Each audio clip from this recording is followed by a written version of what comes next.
ಇದು ತುಂಬಾ low cost ಅಲ್ಲಿ ಆಗ್ತಕ್ಕಂಥದ್ದು. ಸುಮಾರು ಒಂದು 10 ರಿಂದ 15 ಹಸಿಗೆ ನಿಮ್ಗೆ 1.5 ಲಕ್ಷದಿಂದ 2 ಲಕ್ಷ ರೂಪಾಯಿ ಒಳಗಡೆ ಶೆಡ್ ಮುಗಿದೋಗ್ಬಿಡುತ್ತೆ. 10 ಹಸುಗೆ ಸ್ನಾನ ಮಾಡಿಸ್ಬೇಕು ಅಂದ್ರೆ 3 ರಿಂದ 4 ಗಂಟೆ ಟೈಮ್ ಬೇಕು. ಆದ್ರೆ ಹಸುಗಳು ಯಾವುದಕ್ಕೂ ಸ್ನಾನ ಮಾಡಿಸಲ್ಲ, ನಾವು ಸ್ನಾನನೇ ಮಾಡಿಸಲ್ಲ. ವೈಜ್ಞಾನಿಕವಾಗಿ ಹಸುಗಳಿಗೆ ಸ್ನಾನ ಮಾಡಿಸ್ಲೇಬಾರ್ದು. ಸ್ನಾನ ಯಾಕೆ ರೈತ ಮಾಡಿಸ್ತಾನೆ ಅಂತಂದ್ರೆ, ಹಗ್ಗ ಹಾಕಿ ಕಟ್ಟಾಕಿರ್ತಾನಲ್ವಾ, ಅದು ಜಾಸ್ತಿ ಹೊತ್ತು ನಿಂತ್ಕೊಳ್ಳೋಕ್ಕಲ್ಲ. ಸಗಣಿ ಹಾಕಿರುತ್ತಲ್ವಾ, ಸಗಣಿ ಮೇಲೆ ಮಲ್ಕೊಳ್ಳುತ್ತೆ, ಬೆಳಿಗ್ಗೆ ಗಲೀಜಾಗುತ್ತೆ. ಅವ್ನು ತಗೊಂಬಂದು ನೀರು ತಗೊಂಬಂದು ಅದಕ್ಕೆ ಕಂಪ್ರೆಸರ್ ಹಿಡಿದ್ಬಿಟ್ಟು ಅವ್ನ ತೊಳಿತಾ ಕುತ್ಕೋಬೇಕು. ಅವನು ಅನವಶ್ಯಕವಾದಂತ ಕೆಲಸ ಅದು. ಒಂದು ಕರುನ ನೀವು 2 ವರ್ಷ ಸಾಕ್ಬೇಕು ಅಂತಂದ್ರೆ ಕನಿಷ್ಠ ಅಂದ್ರೆ ಒಂದು 40,000 ರೂಪಾಯಿ ಖರ್ಚಾಗುತ್ತೆ. 40,000 ರಿಂದ 45,000 ರೂಪಾಯಿ ತನಕಲ್ಲೂ ಕೂಡ ಖರ್ಚಾಗುತ್ತೆ. 20 ತಿಂಗಳಿಗೆ ಅದು ಕನಿಷ್ಠ ಅಂದ್ರೂ ಕೂಡ 90,000 ರೂಪಾಯಿಗೆ ಹೋಗುತ್ತೆ. ಅದು ನಿಮ್ಗೆ FD ಅಲ್ಲ, ಅದು RD. ಅದು ತಿಂಗಳ ಕೊಡ್ತಕ್ಕಂಥದ್ದು. ಕನಿಷ್ಠ ಅಂದ್ರೂ ಕೂಡ ನಿಮಗೆ 90,000 ರೂಪಾಯಿಗೆ ಹೋಗುತ್ತೆ. ಚೆನ್ನಾಗಿದೆ, ಸ್ವಲ್ಪ ಬ್ರೀಡ್ ಕ್ಯಾರೆಕ್ಟರ್ ಅಂತಂದ್ರೆ 1.5 ಲಕ್ಷ ರೂಪಾಯಿ ತನಕ ಕೂಡ ಹೋಗುತ್ತೆ. ಬರ್ರಿ ಬೀಗ್ರ, ಊಟ ಮಾಡೋಣ. ಬಾಳ್ ಮಂದಾಗ್ಲಿ ತಗೋರಿ. ನಿಮ್ ಬಾಯಾರಿಕೆಯಿಂದ ಹಂಗ ಆಗ್ಲೇವಾ? ಗೆಳೆಯರೇ, ಡೈರಿ ಫಾರ್ಮ್ ಮಾಡೋರಿಗೆ ಭಾಳ ಮುಖ್ಯವಾದದ್ದು ಶೆಡ್ಡನ್ನು ಹೇಗೆ ಕಟ್ಟಬೇಕು, ಯಾವ ಅಳತೆಯಲ್ಲಿ ಕಟ್ಟಬೇಕು, ಹೇಗೆ ಕಟ್ಟಬೇಕು, ಖರ್ಚು ವೆಚ್ಚ ಏನು, ಹೇಗಿದ್ರೆ ಸರಿಯಾಗಿರುತ್ತೆ ಅನ್ನೋದನ್ನು ತಿಳಿಸ್ಕೊಡಕ್ಕೆ ಸರ್ ಇದ್ದಾರೆ. ಸರ್, ಈಗ ಶೆಡ್ಗಳ ಬಗ್ಗೆ ಸರ್. ಓಕೆ, ನೋಡಿ, ಹಸುಗಳು ಸಾಕೋದಬೇಕಾದ್ರೆ ಕೊಟ್ಟಿಗೆ ಬಹಳ ಮುಖ್ಯ. ಕೊಟ್ಟಿಗೆ ಯಾವ ರೀತಿ ಇರಬೇಕು ಅಂತ ನಾವು ಎಲ್ಲ ವಿಚಾರದಲ್ಲೂ ಕೂಡ ಅಪ್ಡೇಟ್ ಆಗಿದ್ದೀವಿ. ನೀವು ಉಪಯೋಗಿಸೋ ಮೊಬೈಲಲ್ಲಿ ಅಪ್ಡೇಟ್ ಆಗಿದ್ದೀರಾ? ಹೌದಾ? ಹಾಕೊಳ್ಳೋ ಬಟ್ಟೆನಲ್ಲಿ ಅಪ್ಡೇಟ್ ಆಗಿದ್ದೀವಿ, ಓಡಿಸೋ ಗಾಡಿಗಳಲ್ಲಿ ಅಪ್ಡೇಟ್ ಆಗಿದ್ದೀವಿ. ಹೌದಾ? ನಮ್ಮ ತಾತನ ಕಾಲದಲ್ಲಿ ಓಡಿಸಿದ ಗಾಡಿನಲ್ಲೇ ನಾವು ಬರ್ತಾ ಇಲ್ಲ ಇವತ್ತಿನ ದಿವಸ. ಮನೆ ಕಟ್ಟೋ ವಿಚಾರದಲ್ಲಿ ಹೌದಾ, ಈಗ ಒಂದು 40 ವರ್ಷದ ಹಿಂದೆ ಕಟ್ಟದಂಗೆ ನೀವು ಮನೆ ಕಟ್ತಾ ಇದ್ದೀರಾ? ಇಲ್ಲ. ಟೆಕ್ನಾಲಜಿ ಇಂಪ್ರೂವ್ ಆಗಿದೆ ಅಲ್ವಾ? ನಾವೆಲ್ಲಾದ್ರೂ ಕೂಡ ಅದನ್ನ ಅಳವಡಿಸ್ಕೊಂಡಿದೀವಿ. ಆದ್ರೆ ಹಸುಗಳು ಕಟ್ಟೋ ವಿಚಾರದಲ್ಲಿ ಮಾತ್ರ ನಮ್ಮ ತಾತನ ಕಾಲದಲ್ಲಿ ಹೇಗಿತ್ತೋ ಕೊಟ್ಟಿಗೆಗಳು ಇವತ್ತಿಗೂ ಹಾಗೆ ಇದೆ. ಅದೇ ಥರನೇ ಹಸುಗಳನ್ನ ನಾವು ಕಟ್ತಾ ಇದ್ದೀವಿ, ಹಸುಗಳನ್ನ ಸಾಕ್ತಾ ಇದ್ದೀವಿ. ಅದು ಬೇಕಾ ಬೇಡವಾ ಅಂತ ಯೋಚನೆ ಮಾಡ್ತಾ ಇಲ್ಲ. ಸೊ ಅಕ್ಷಯಕಲ್ಪ ಈ ನಿಟ್ಟಿನಲ್ಲಿ ಅಧ್ಯಯನ ಮಾಡಿ ನಿಜವಾಗ್ಲೂ ಹಸುಗಳಿಗೆ ಯಾವ ರೀತಿಯ ಕೊಟ್ಟಿಗೆ ಬೇಕು ಅನ್ನೋದನ್ನ ಒಂದು ಡಿಸೈನ್ ಮಾಡಿದೆ. ಅದನ್ನ ಇವತ್ತು ನೀವು ಇದನ್ನೆಲ್ಲ ನೋಡ್ತಾ ಇದ್ದೀರಾ, ಆಯ್ತಾ? ಸೊ ಬನ್ನಿ ಹಂಗೆ ಒಳಗಡೆ ಹೋಗೋಣ, ಹೇಳ್ತಾ ಹೋಗ್ತೀವಿ. ಇದು ಏನ್ ಸೈಜ್ ಅಲ್ಲಿ ಇದೆ ಸರ್? ಇದು ಮೊದಲು ಸೈಜ್ ಬರುತ್ತಾ? ಹೇಳ್ತೀನಿ.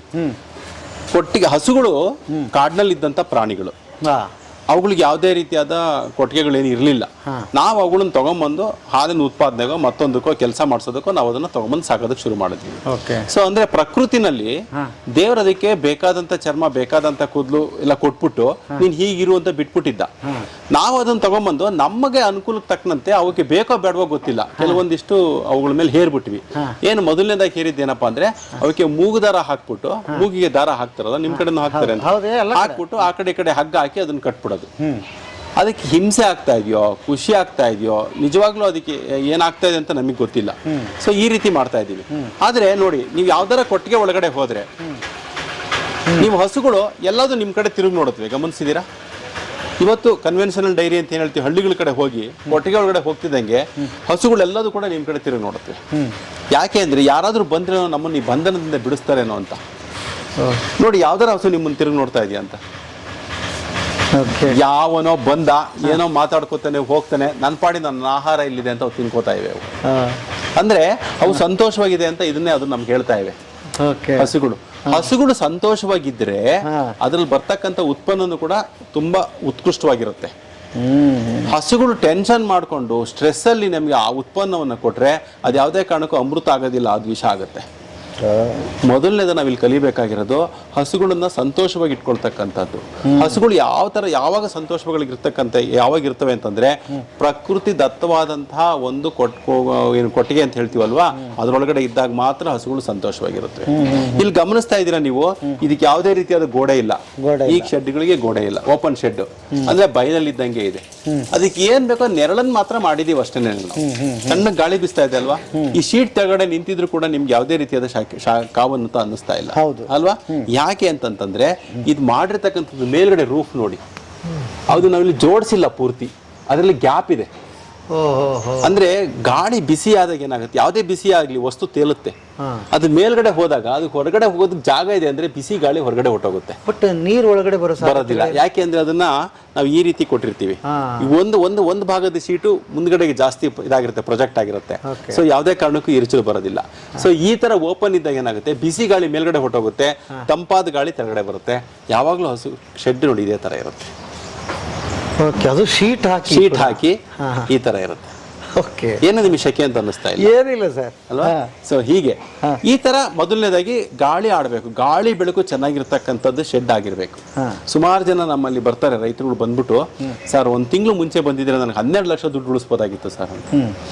12 ಲಕ್ಷದ ಮೇಲೆ ಅವರು ಶೆಡ್ಡಿ ಖರ್ಚು ಮಾಡಿದ್ದಾರೆ. ಗೋಡೆಗಳು ಕಟ್ಟಿ, ಕಿಟಿಗಳು ಇಟ್ಟು, ಅದಕ್ಕೆ ಗೊಂತುಗಳನ್ನ ಬೇರೆ ತರ ಮಾಡಿ ಸುಮಾರು ದುಡ್ಡುಗಳನ್ನ ಖರ್ಚು ಮಾಡ್ಬಿಟ್ಟಿದ್ದಾರೆ. ಇದು ತುಂಬಾ ಲೋ ಕಾಸ್ಟ್ ಅಲ್ಲಿ ಆಗ್ತಕ್ಕಂಥದ್ದು. ಸುಮಾರು 10 ರಿಂದ 15 ಹಸಿಗೆ ನಿಮ್ಗೆ 1.5 ಲಕ್ಷದಿಂದ 2 ಲಕ್ಷ ರೂಪಾಯಿ ಒಳಗಡೆ ಶೆಡ್ ಮುಗಿದೋಗ್ಬಿಡುತ್ತೆ. ನಾವು ರೈತರಿಗೆ ಹೇಳೋದೇ, ಈ ಫ್ಯಾಬ್ರಿಕೇಶನ್ ಬೇಡ, ಬೇಕಾದ್ರೆ ನಿಮ್ ಮೇಲ್ಗಡೆ ತೆಂಗಿನ ಗರಿ ಹಾಕಿ ಸಾಕು. ಯಾಕೆಂದ್ರೆ ಹಸುಗಳೇನು ಕತ್ತೆತ್ ನೋಡಿ ಇವ್ನು ಏನ್ ಹಾಕಿದ್ದಾನೆ ಅಂತ ನೋಡೋದಿಲ್ಲ. ಅವಾಗ ಬೇಕಾಗಿರೋದು ನೆರಳು, ತಂಪಾದ ನೆರಳು ಅಷ್ಟೇನೆ, ಅದನ್ನು ಒದಗಿಸ್ಕೊಡಿ. ನಿಮ್ಮಲ್ಲಿ ಇರ್ತಕ್ಕಂಥ ಸ್ಥಳೀಯವಾಗಿರ್ತಕ್ಕಂಥ ಮೆಟೀರಿಯಲ್ಗಳನ್ನ ಉಪಯೋಗಿಸ್ಕೊಂಡೆ ಶೆಡ್ ಮಾಡಿ. ಆದ್ರೆ ನೆಲದಲ್ಲಿ ಯಾವುದೇ ರಾಜಿ ಬೇಡ. ಗೊಂತು ಎಷ್ಟು ಅಗಲ ಇರಬೇಕು, ಅದು ಮಲ್ಕೊಳ್ತಕ್ಕಂಥ ಜಾಗ, ನಿಂತ್ಕೊಳ್ತಕ್ಕಂಥ ಜಾಗ ಎಷ್ಟಿರ್ಬೇಕು, ಅದಕ್ಕೆ ಅಂಗಳ ಎಷ್ಟಿರ್ಬೇಕು ಅನ್ನೋದ್ರಲ್ಲಿ ರಾಜಿ ಬೇಡ ಅಷ್ಟೇ. ಮೇಲ್ಗಡೆ ಹಾಕ್ತಕ್ಕಂಥದ್ರಲ್ಲಿ ನೀವು ತೆಂಗಿನ ಗರಿನೇ ಹಾಕ್ಬಿಟ್ಟು ಶೆಡ್ ಮಾಡಿ, ಏನು ತಪ್ಪಿಲ್ಲ. ಸೊ ಇದನ್ನ ನಾವು ರೈತರಿಗೆ ಹೇಳ್ತೀವಿ. ಇದು ಹೇಗಿದೆ, 6 ಅಡಿ ಬರುತ್ತೆ ಗೊಂತು, ಮಧ್ಯೆ 2 ಅಡಿ ನಾವು ಓಡೋದಕ್ಕೆ ಜಾಗ, ಈ ಕಡೆ 2 ಅಡಿ, ಈ ಕಡೆ 2 ಅಡಿ ಮೇವು ಹಾಕೋದಿಕ್ಕೆ. ಆಯ್ತಾ? ಈ ಹಸು ನಿಲ್ತಕ್ಕಂಥ ಜಾಗ 4.5 ಅಡಿ ಬರುತ್ತೆ ಅಷ್ಟೇನೆ. ಹಸು ಹೇಗ್ ಬೇಕಾದ್ರೂ ಮಲಗಿರ್ಬೋದು. ಅದು ಮೇವು ತಿನ್ನಕ್ಕೆ ನಿಲ್ತ್ಕೋಬೇಕು ಅಂತಂದ್ರೆ 4.5 ಅಡಿ ಜಾಗ ಮಾತ್ರ ಸಾಕು. ಒಂದು ಕಾಲಿಂದ ಇನ್ನೊಂದು ಕಾಲಿಗೆ 4.5 ಅಡಿಗಿಂತ ಜಾಸ್ತಿ ಇರೋದಿಲ್ಲ ಅದು ಯಾವುದೇ ಹಸುದು. ಮಲ್ಕೊಳ್ಳೋದು ಅಲ್ಲೇ ಮಲ್ಕೊಳ್ಳೋದು ಎಲ್ಲಿ ಬೇಕಾದ್ರೂ ಮಲ್ಕೋಬಹುದು. ಮಲ್ಕೊಳ್ಳಿ ಇಲ್ಲೇ ಮಲ್ಕೋಬೇಕು ಅಂತ ನಾವು ಹೇಳ್ಬಾರ್ದು ಅದಕ್ಕೆ. ಅದು ಹಸುಗೆ ಹೀಗೆ ಮಲ್ಕೋಬೇಕಾ ಮಲ್ಕೊಂಡಿದೆ, ಅಲ್ಲೋಗಿ ಬಿಸ್ತಲ್ ಮಲ್ಕೋಬೇಕಾ ಮಲ್ಕೊಳ್ಳುತ್ತೆ, ಇನ್ನೊಂದ್ ಕಡೆ ಎಲ್ಲ ನೆರಳಲ್ಲಿ ಮಲ್ಕೋಬೇಕಾ ಕಟ್ಟದೇ ಇಲ್ಲ. ಕಟ್ಟತಕ್ಕಂಥದ್ದೇ ದೊಡ್ಡ ಅಪರಾಧ. ಹಸುಗಳನ್ನ ಕಟ್ಟೋದು ದೊಡ್ಡ ಅಪರಾಧ. ಹಸುಗಳನ್ನ ಕಟ್ಟಬಾರ್ದು. ಹಸುಗಳನ್ನ ಕಟ್ಟಿದ್ವಿ ಅಂತಂದ್ರೆ ನಾವು ಖಾಲಿ ಚೈನಾಕ್ ನಾವು ಕಟ್ಟಾಕೊಂಡಂಗೆ, ನಾವೆಲ್ಲೂ ಹೋಗಂಗಿಲ್ಲ. ನಾವು ಕಟ್ಟಾಕ ನಾನು ಏನ ಹಸು ಒಬ್ಬ ವ್ಯಕ್ತಿ ದಿನಕ್ಕೆ 3 ರಿಂದ 4 ಗಂಟೆ ಕೆಲಸ ಮಾಡಿದ್ರೆ ಸಾಕು ಅಂತ ಹೇಳದ್ನಲ್ಲ, ಅವ್ನ ಹಸುಗಳನ್ನ ಬಿಟ್ಟು ಸಾಕಿದಾಗ ಮಾತ್ರ ಸಾಧ್ಯ. ಅದು ಕಟ್ಟಾಕೊಂಡಿದ್ದಾನೆ ಅಂತಂದ್ರೆ ಅವ್ನೆಲ್ಲೂ ಹೋಗಂಗಿಲ್ಲ. ಅದ್ರ ಮುಂದೆ ಯಾಕೆಂದ್ರೆ ಹಿಂದ್ಗಡೆ ಸಗಣಿ ಹಾಕ್ತಾನೆ ಇರುತ್ತೆ, ಅವ್ನು ನಿಂತೇ ಇರ್ಬೇಕು ಹಿಂದ್ಗಡೆ ಸಗಣಿ ಎಳೆಯೋದಕ್ಕೆ, ಯಾಕೆ ಗಲೀಜ್ ಮಾಡ್ಕೊಳ್ಳುತ್ತೆ ಅಂತೇಳಿ. ಹಸುಗಳು ಎಲ್ಲ ಅಂತಂದ್ರೆ ಅವ್ನು ಬೆಳಿಗ್ಗೆ ಅವನು ಅದಕ್ಕೆ ಸ್ನಾನ ಮಾಡಿಸ್ಬೇಕಾಗತ್ತೆ. 10 ಹಸುಗೆ ಸ್ನಾನ ಮಾಡಿಸ್ಬೇಕು ಅಂದ್ರೆ 3 ರಿಂದ 4 ಗಂಟೆ ಟೈಮ್ ಬೇಕು. ಆದ್ರೆ ಹಸುಗಳು ಯಾವುದಕ್ಕೂ ಸ್ನಾನ ಮಾಡಿಸಲ್ಲ, ನಾವು ಸ್ನಾನನೇ ಮಾಡಿಸಲ್ಲ. ವೈಜ್ಞಾನಿಕವಾಗಿ ಹಸುಗಳಿಗೆ ಸ್ನಾನ ಮಾಡಿಸ್ಲೇಬಾರ್ದು. ಸ್ನಾನ ಯಾಕೆ ರೈತ ಮಾಡಿಸ್ತಾನೆ ಅಂತಂದ್ರೆ, ಹಗ್ಗ ಹಾಕಿ ಕಟ್ಟಾಕಿರ್ತಾನಲ್ವಾ, ಅದು ಜಾಸ್ತಿ ಹೊತ್ತು ನಿಂತ್ಕೊಳ್ಳೋಕ್ಕಲ್ಲ, ಸಗಣಿ ಹಾಕಿರುತ್ತಲ್ವಾ, ಸಗಣಿ ಮೇಲೆ ಮಲ್ಕೊಳ್ಳುತ್ತೆ, ಬೆಳಿಗ್ಗೆ ಗಲೀಜಾಗುತ್ತೆ. ಅವ್ನು ತಗೊಂಬಂದು ನೀರು ತಗೊಂಬಂದು ಅದಕ್ಕೆ ಕಂಪ್ರೆಸರ್ ಹಿಡಿದ್ಬಿಟ್ಟು ಅವ್ನ ತೊಳಿತಾ ಕುತ್ಕೋಬೇಕು. ಅವನು ಅನವಶ್ಯಕವಾದಂತ ಕೆಲಸ, ಅದು ಟೈಮಲ್ಲಿ ಉಳಿತ ಅವನಿಗೆ. ಓಕೆ ನೋಡಿ, 2 ಹಸು ಇರ್ಲಿ 3 ಹಸು ಇರ್ಲಿ, ರೈತ ದಿನಕ್ಕೆ 12 ಗಂಟೆ ಕೆಲಸ ಮಾಡ್ತಾನೆ. ಬೆಳಿಗ್ಗೆ 5:30 ಎದ್ರೆ ರಾತ್ರಿ 8:30 ತನಕ ಅವ್ನಿಗೆ ಹಸುದ ಕೆಲಸ ಇರುತ್ತೆ. ಎದ್ದು ಬೆಳಗ್ಗೆ ಎದ್ದು ಅದಕ್ಕೆ ಹಾಲು ಕರೆದು ಅದಕ್ಕೆ ಬೂಸ ಇಡೋದು. ಫಸ್ಟ್ ಬೂಸ ಇಡೋದು ಒಂದು ಇದು ಅಲ್ವಾ. ಬೂಸ ಇಟ್ಬಿಟ್ಟು ಹಾಲು ಕರೆದು ಕೊಟ್ಟಿಗೆ ಕ್ಲೀನ್ ಮಾಡಿ ಹಸುಗಳು ತೊಗೊಂಡಾಗ ಆಚೆ ಕಟ್ಟೋದು, ಇಲ್ಲೆಲ್ಲ ಕ್ಲೀನ್ ಮಾಡೋದು, ತಿರ್ಗಾ ಮತ್ತೆ ಇಲ್ಲಿ ತಗೊಂಬಂದು ಕಟ್ಟೋದು, ಅಲ್ಲೆಲ್ಲ ಕ್ಲೀನ್ ಮಾಡೋದು. ಇವೆಲ್ಲ ಅನವಶ್ಯಕವಾದಂತ ಕೆಲಸಗಳು ಮಾಡ್ತಾ ಇರ್ತಾನೆ. ಆಮೇಲೆ 10 ಹಸುಗೆ ಮೇವು ಕುಯ್ಕೊಂಡ್ಬರೋದು, ದಿವಸ ಮೇವು ಕತ್ತರಿಸ್ಕೊಂಡ್ಬರ್ಬೇಕು.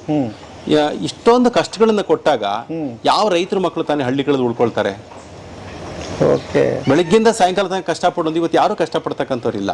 ಅನವಶ್ಯಕವಾದ ಕಷ್ಟನ ಪಡಿಸ್ತಾ ಇದ್ರೆ ನಾವು ರೈತರು ಯಾರು ಇಲ್ಲ, ನಾನು ಎಲ್ಲರೂ ಬೇಕಾದ್ರೆ ಸೆಕ್ಯೂರಿಟಿ ಗಾರ್ಡ್ ಆಗಿರ್ತೀನಿ, ಈ ಒಂದು ಕೃಷಿ ಕೆಲಸ ಮಾಡಲ್ಲ ಅಂತ ಹೊರಟೋಗ್ತಾರೆ. ಸೊ ಇವತ್ತು ನಾವು ಇತ್ತು ರೈತರ ಮಕ್ಕಳಿಗೆ ಸ್ಮಾರ್ಟ್ ವರ್ಕ್ ಮಾಡೋದನ್ನ ಕಲಿಸ್ಬೇಕಾಗಿದೆ. ಹಾರ್ಡ್ ವರ್ಕ್ ಅಲ್ಲ, ಸ್ಮಾರ್ಟ್ ವರ್ಕ್ ಮಾಡಿ ಅಂತ ಹೇಳಬೇಕಾಗಿದೆ. ಸೊ ಅದಕ್ಕೆ ಮೇವು ದಿವಸ ಕಟ್ ಮಾಡಂಗಿಲ್ಲ. ರಸ್ಮೇವ್ ಮಾಡ್ಕೊಂಡ್ರೆ ದಿವಸ ಮೇವು ಕಟ್ ಮಾಡೋ ಅವಶ್ಯಕತೆ ಇರೋದಿಲ್ಲ. ಹಸುಗಳನ್ನ ಕಟ್ಟದಲ್ಲಿ ಬಿಟ್ರೆ ದಿವಸ ಅದಕ್ಕೆ ಸ್ನಾನ ಮಾಡಿಸೋ ಅವಶ್ಯಕತೆ ಇರೋದಿಲ್ಲ. ನಾವು ಈ TMR ಅಂತ ಹೇಳಿದ್ವಿ ಅಲ್ವಾ. ಸೊ ಈ TMR ಮಾಡಿ ಹಾಕಿದಾಗ ಅವನಿಗೆ ದಿವಸ ಅದಕ್ಕೆ ಬೆಳಗ್ಗೆ ಒಂದ್ಸತಿ ಬೂಸ ಇಡು, ಮಧ್ಯಾಹ್ನ ಮೇವು ಹಾಕು, ತಿರ್ಗಾ ಸಾಯಂಕಾಲ ಬೂಸ ಇಡು, ತಿರ್ಗಾ ರಾತ್ರಿ ಮೇವು ಹಾಕೋ ಅನ್ನೋ ಪ್ರಶ್ನೆನೇ ಇಲ್ಲ. ಒಂದೇ ಸತಿ ಒಂದು ದಿನಕ್ಕೆ ಹಸು ಎಷ್ಟು ತಿನ್ನುತ್ತೋ ಅದ್ರ ಮುಂದೆ ಹಾಕ್ಬಿಡ್ತೀವಿ. ಎಷ್ಟಾದ್ರೂ ತಿನ್ಬೋದು. ಇವತ್ತು ಬೆಳಿಗ್ಗೆ 9 ಗಂಟೆಗೆ ಹಾಕಿದ್ರೆ ನಾಳೆ 9 ಗಂಟೆ ತನಕ ನಾವು ತಿರುಗಿ ನೋಡಂಗಿಲ್ಲ, ಅವನಿಗೆ ಕೆಲಸನೇ ಇಲ್ಲ ಅಲ್ಲಿ. ಆದ್ರೆ ನಮ್ಮ ಸಾಂಪ್ರದಾಯಿಕ ಪದ್ಧತಿಯಲ್ಲಿ ಏನಾಗುತ್ತೆ, 10 ಹಸು ಇದರಿಂದ 10 ಬೇಸನ್ನು, ಅದು 10ಕ್ಕೂ ಹಿಂಡಿಗಳು ಹಾಕಿ ನೆನೆ ಹಾಕಿರ್ಬೇಕು. ಆಮೇಲೆ ತಿರ್ಗಾ ದಿವಸ ಸಾಯಂಕಾಲ ಅದನ್ನೆಲ್ಲ ಕರೆದ್ಬಿಟ್ಟು ಎಲ್ಲ ಮಿಕ್ಸ್ ಮಾಡಿ ಅದ್ರ ಮುಂದೆ ಇಡಬೇಕು. ಅದನ್ನ ತಿರ್ಗಾ ಮತ್ತೆ ತೊಳಿಬೇಕು, ತಿರ್ಗಾ ಬೆಳಿಗ್ಗೆ ನೆನೆ ಹಾಕಬೇಕು. ಬೇಡದಲ್ಲೇ ಇರುವಂತ ಕೆಲಸ ಅದು. ಮಿನಿಮಮ್ 2 ರಿಂದ 3 ಗಂಟೆ ಕೆಲಸ ಅದೇ ಆಗೋಗುತ್ತೆ ಅವನಿಗೆ. ಈ ರೀತಿಯಾಗಿ ನಾವು ಕಷ್ಟಪಡ್ತಕ್ಕಂಥ ಕೆಲಸಗಳನ್ನ ಅನವಶ್ಯಕವಾದಂಥ ಕೆಲಸಗಳನ್ನು ನಿಲ್ಲಿಸಿ ಅವಶ್ಯಕ ಇರೋದು ಮಾತ್ರ ಮಾಡಿದ್ರೆ ಸಾಕು. ಈಗ ನೋಡಿ, ಶೆಡ್ಡಲ್ಲಿ ಯಾರೂ ಇಲ್ಲ, ಬೆಳಿಗ್ಗೆ ಹಾಲು ಕರ್ತಿದ್ದಾರೆ, ಮೇವು ಹಾಕಿದ್ದಾರೆ, ಹೊಟ್ಟೋಗಿದ್ದಾರೆ. ಇನ್ನು ತಿರ್ಗಾ ಸಾಯಂಕಾಲ ಹಾಲು ಕರೋ ಟೈಮ್ಗೆ ಬರೋದು ಇಲ್ಲಿಗೆ ಯಾರು ಇರೋದಿಲ್ಲ. ಬಟ್ ನೀವು ಅದು ಓಡಾಡೋದಕ್ಕೆ ಅದಕ್ಕೆ ಇದಕ್ಕೆ ಇಲ್ಲಿ ಗಮನಿಸ್ತಾ ಅಂಗಳ ಮಾಡ್ಕೋಬೇಕು. ಫೆನ್ಸಿಂಗ್ ನೀವು ಹಾಕಿದ್ದೀರಿ, ಅಂಗಳ ಅದನ್ನ ಹೇಳೋದು. ಇಲ್ಲಿ ಮಾತ್ರ ರಾಜಿ ಆಗೋಂಗಿಲ್ಲ, ಅಂಗಳ ಮಾಡ್ಕೋಬೇಕು. ಅದಕ್ಕೆ ಹೊಂದ್ಕೊಂಡಂತೆ, ಶೆಡ್ಡಿಗೆ ಹೊಂದ್ಕೊಂಡಂತೆ ಅಂಗಳ ಇರಬೇಕು. ಅಲ್ಲಿ ನೀರಿನ ವ್ಯವಸ್ಥೆ ಇರಬೇಕು. ಹಸು ಯಾವಾಗ ಬೇಕಾದ್ರೂ ಹೋಗಿ ನೀರು ಕುಡಿಬಹುದು, ಯಾವಾಗ ಬೇಕಾದ್ರೂ ಬಂದು ಅದು ಊಟ ಮಾಡಬಹುದು, ಎಲ್ಲಿ ಬೇಕಾದ್ರೂ ಮಲ್ಕೋಬಹುದು. ಬಿಸಿಲು ಬೇಕು ಅಂದ್ರೆ ಬಿಸಿಲಲ್ಲಿ ಮಲ್ಕೋಬೇಕು, ನೆರಳು ಬೇಕು ಅಂದ್ರೆ ನೆರಳಲ್ಲಿ ಮಲ್ಕೋಬೇಕು. ಓಕೆ, ಆ ತರದ ಒಂದು ವ್ಯವಸ್ಥೆಯನ್ನ ಮಾಡ್ಬಿಟ್ರೆ ನಮಗೆ ಕೆಲಸ ಕಮ್ಮಿ. ಸೊ ಇದು ಯಾವ ಶೆಡ್ ಮಾಡಿದ್ರು ಇದು ಅನ್ವಯಿಸುತ್ತೆ. ಹೌದು, ಇದು ಬರೀ ಇದಕ್ಕೆ ಅಂತ ಏನಿಲ್ಲ, ಎಲ್ಲದಕ್ಕೂ ಕೂಡ ಅದಕ್ಕೆ ಅನುಗುಣವಾಗಿ ಯಾವ ಪ್ರಾಣಿಗೆ ಯಾವ ತರ ಬೇಕು ಅಂತ ಶೆಡ್ ಅನ್ನ ವ್ಯವಸ್ಥೆಯನ್ನ ಮಾಡ್ಕೋಬೇಕು.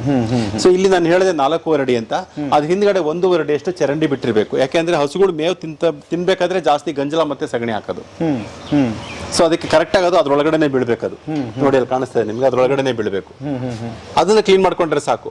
ಅಲ್ಲಲ್ಲೇ ಸಗಣಿ ಹಾಕಿರುತ್ತೆ, ಅದನ್ನ ಎತ್ಕೊಂಡ್ರೆ ಸಾಕು. ಯಾವುದೇ ಪ್ರಾಣಿ ತನ್ನ ಮಲದ ಮೇಲೆ ಮಲಗಲ್ಲ, ವಿಧಿ ಇಲ್ಲ ಅಂದಾಗ ಮಾತ್ರ ಮಲಗುತ್ತಷ್ಟೇ. ತನ್ನ ಮಲದ ಮೇಲೆ ಯಾವುದೇ ಪ್ರಾಣಿನೂ ಮಲಗಲ್ಲ. ಇನ್ನೇನು ವಿಧಿ ಇಲ್ಲ ನನಗೆ ಅಂತಂದಾಗ ಮಾತ್ರ ಮಲ್ಕೊಳ್ಳುತ್ತೆ ಅದು. ಈ ಹಸು ಯಾಕೆ ಈ ಕಡೆ ತಿರ್ಕೊಂಡು ಮಲ್ಕೊಳ್ಳಿಲ್ಲ? ಇಲ್ಲಿ ಕ್ಲೀನ್ ಆಗಿದೆ ಅಂತ ಗೊತ್ತದಕ್ಕೆ, ಅದಕ್ಕೆ ಬಂದಿಲ್ಲಿ ಮಲ್ಕೊಂಡಿದೆ. ಸೊ ಹಸು ಗಲೀಜಾಗಲ್ಲ, ನೀವು ಸ್ನಾನ ಮಾಡಿಸೋ ಅವಶ್ಯಕತೆನೇ ಇಲ್ಲ ಹಸುಗೆ. ಇದು 24 ಅಡಿ ಬರುತ್ತೆ ಆ ತುದಿಯಿಂದ ಈ ತುದಿಗೆ, ಆಯ್ತಾ? ಇಲ್ಲಿ 6 ಅಡಿ, ಇದು 4.5 ಅಡಿ, ಅಲ್ಲಿ 1.5 ಅಡಿ, ಹಿಂದ್ಗಡೆ ಓಡಾಡೋದಕ್ಕೆ 2 ಅಡಿ ಜಾಗ. ಸೊ ಈ ಕಡೆನೂ ಅಷ್ಟೇನೆ ಅದೇ ತರ ಇರಬೇಕು. ಆಮೇಲೆ ಇದರಲ್ಲಿ ವಿಭಾಗಗಳನ್ನ ಮಾಡೋದು ನೀವು ಗಮನಿಸಬೇಕು. ಮಧ್ಯ ಬೇಲಿ ಹಾಕಿದೀವಿ. ನಾನು ಅವಾಗ್ಲೇ ಹೇಳಿದೆ, ಪ್ರಾರಂಭಿಕ ಹಂತ ಇದು ಏನು ಅರ್ಲಿ ಲ್ಯಾಕ್ಟೇಷನ್, ಮಿಡ್ ಲ್ಯಾಕ್ಟೇಷನ್ ಅಥವಾ ಲೇಟ್ ಲ್ಯಾಕ್ಟೇಷನ್ ಅಂತ ಕರಿತೀವಿ. ಕರು ಹಾಕಿದ ಮೊದಲ 3 ತಿಂಗಳು ಪ್ರಾರಂಭಿಕ ಹಂತದಲ್ಲಿ ಇರ್ತವೆ, ಅವನ್ನ ಸಪರೇಟ್ ಮಾಡ್ಬೇಕು. ಯಾಕೆಂದ್ರೆ ಅವುಗಳು ಕೊಡ್ತಕ್ಕಂಥ ಆಹಾರನೇ ಬೇರೆ. 3 ತಿಂಗಳ ನಂತರ ಆಹಾರ ಪದ್ಧತಿನೇ ಬೇರೆ ಅದಕ್ಕೆ. ಯಾಕೆಂದ್ರೆ ಅದಕ್ಕೆ ಪ್ರೋಟೀನ್ ಅಂಶ ಜಾಸ್ತಿ ಬೇಕಲ್ಲ, ಪ್ರೋಟೀನ್ ಅಂಶ ಸ್ವಲ್ಪ ಕಮ್ಮಿ ಮಾಡ್ತೀವಿ ನಾವು ಅವಾಗ. ಅರ್ಥ ಆಗ್ತಾ ಇದೆ ಅಲ್ವಾ? ಅದರ ನಂತರ ಮತ್ತೆ ಇನ್ನು 3 ತಿಂಗಳ ನಂತರ ಇನ್ನೂ ಪ್ರೋಟೀನ್ ಕಮ್ಮಿ ಮಾಡ್ತೀವಿ. ಹಾಲು ಉತ್ಪಾದನೆ ಕಮ್ಮಿ ಆಗಿರುತ್ತೆ ಅವಾಗ, ಅದಕ್ಕೆ ಏನಾದ್ರು ಶಕ್ತಿ ಬೇಕಾವಾಗ. ಅದಕ್ಕೆ ಬೇರೆ ತರ, ಅದಕ್ಕೆ ಬೇರೆ ತರ ಇದೇ ಮೇವು ಇದೇ ಮೇವು ಇದೇನೆ. ಇದರಲ್ಲಿ ಪೋಷಕಾಂಶಗಳು ವ್ಯತ್ಯಾಸ ಆಗ್ತವೆ. ಅಂದ್ರೆ ಪ್ರೋಟೀನ್ ಸ್ವಲ್ಪ ಕಮ್ಮಿ ಆಗುತ್ತೆ, ಕಾರ್ಬೋಹೈಡ್ರೇಟ್ ಜಾಸ್ತಿ ಆಗುತ್ತೆ. ಅಲ್ಲಿ ತಯಾರು ಮಾಡ್ಬೇಕಾದ್ರೆ ಬೇರೆ ಹಾಕೊಂಡು ತಯಾರು ಮಾಡ್ಬಿಟ್ಟು ಇದಕ್ಕೆ ಹಾಕ್ತಿವಿ. ಈ ಹಸು ಹೋಗ್ಬಿಟ್ಟು ಆ ಕಡೆ ತಿನ್ನಕಾಲ, ಅದು ಬಂದ್ಬಿಟ್ಟು ಇಲ್ಲಿ ತಿನ್ನಕಾಲ, ಮಧ್ಯೆ ಬೇಲಿ ಇರೋದ್ರಿಂದ.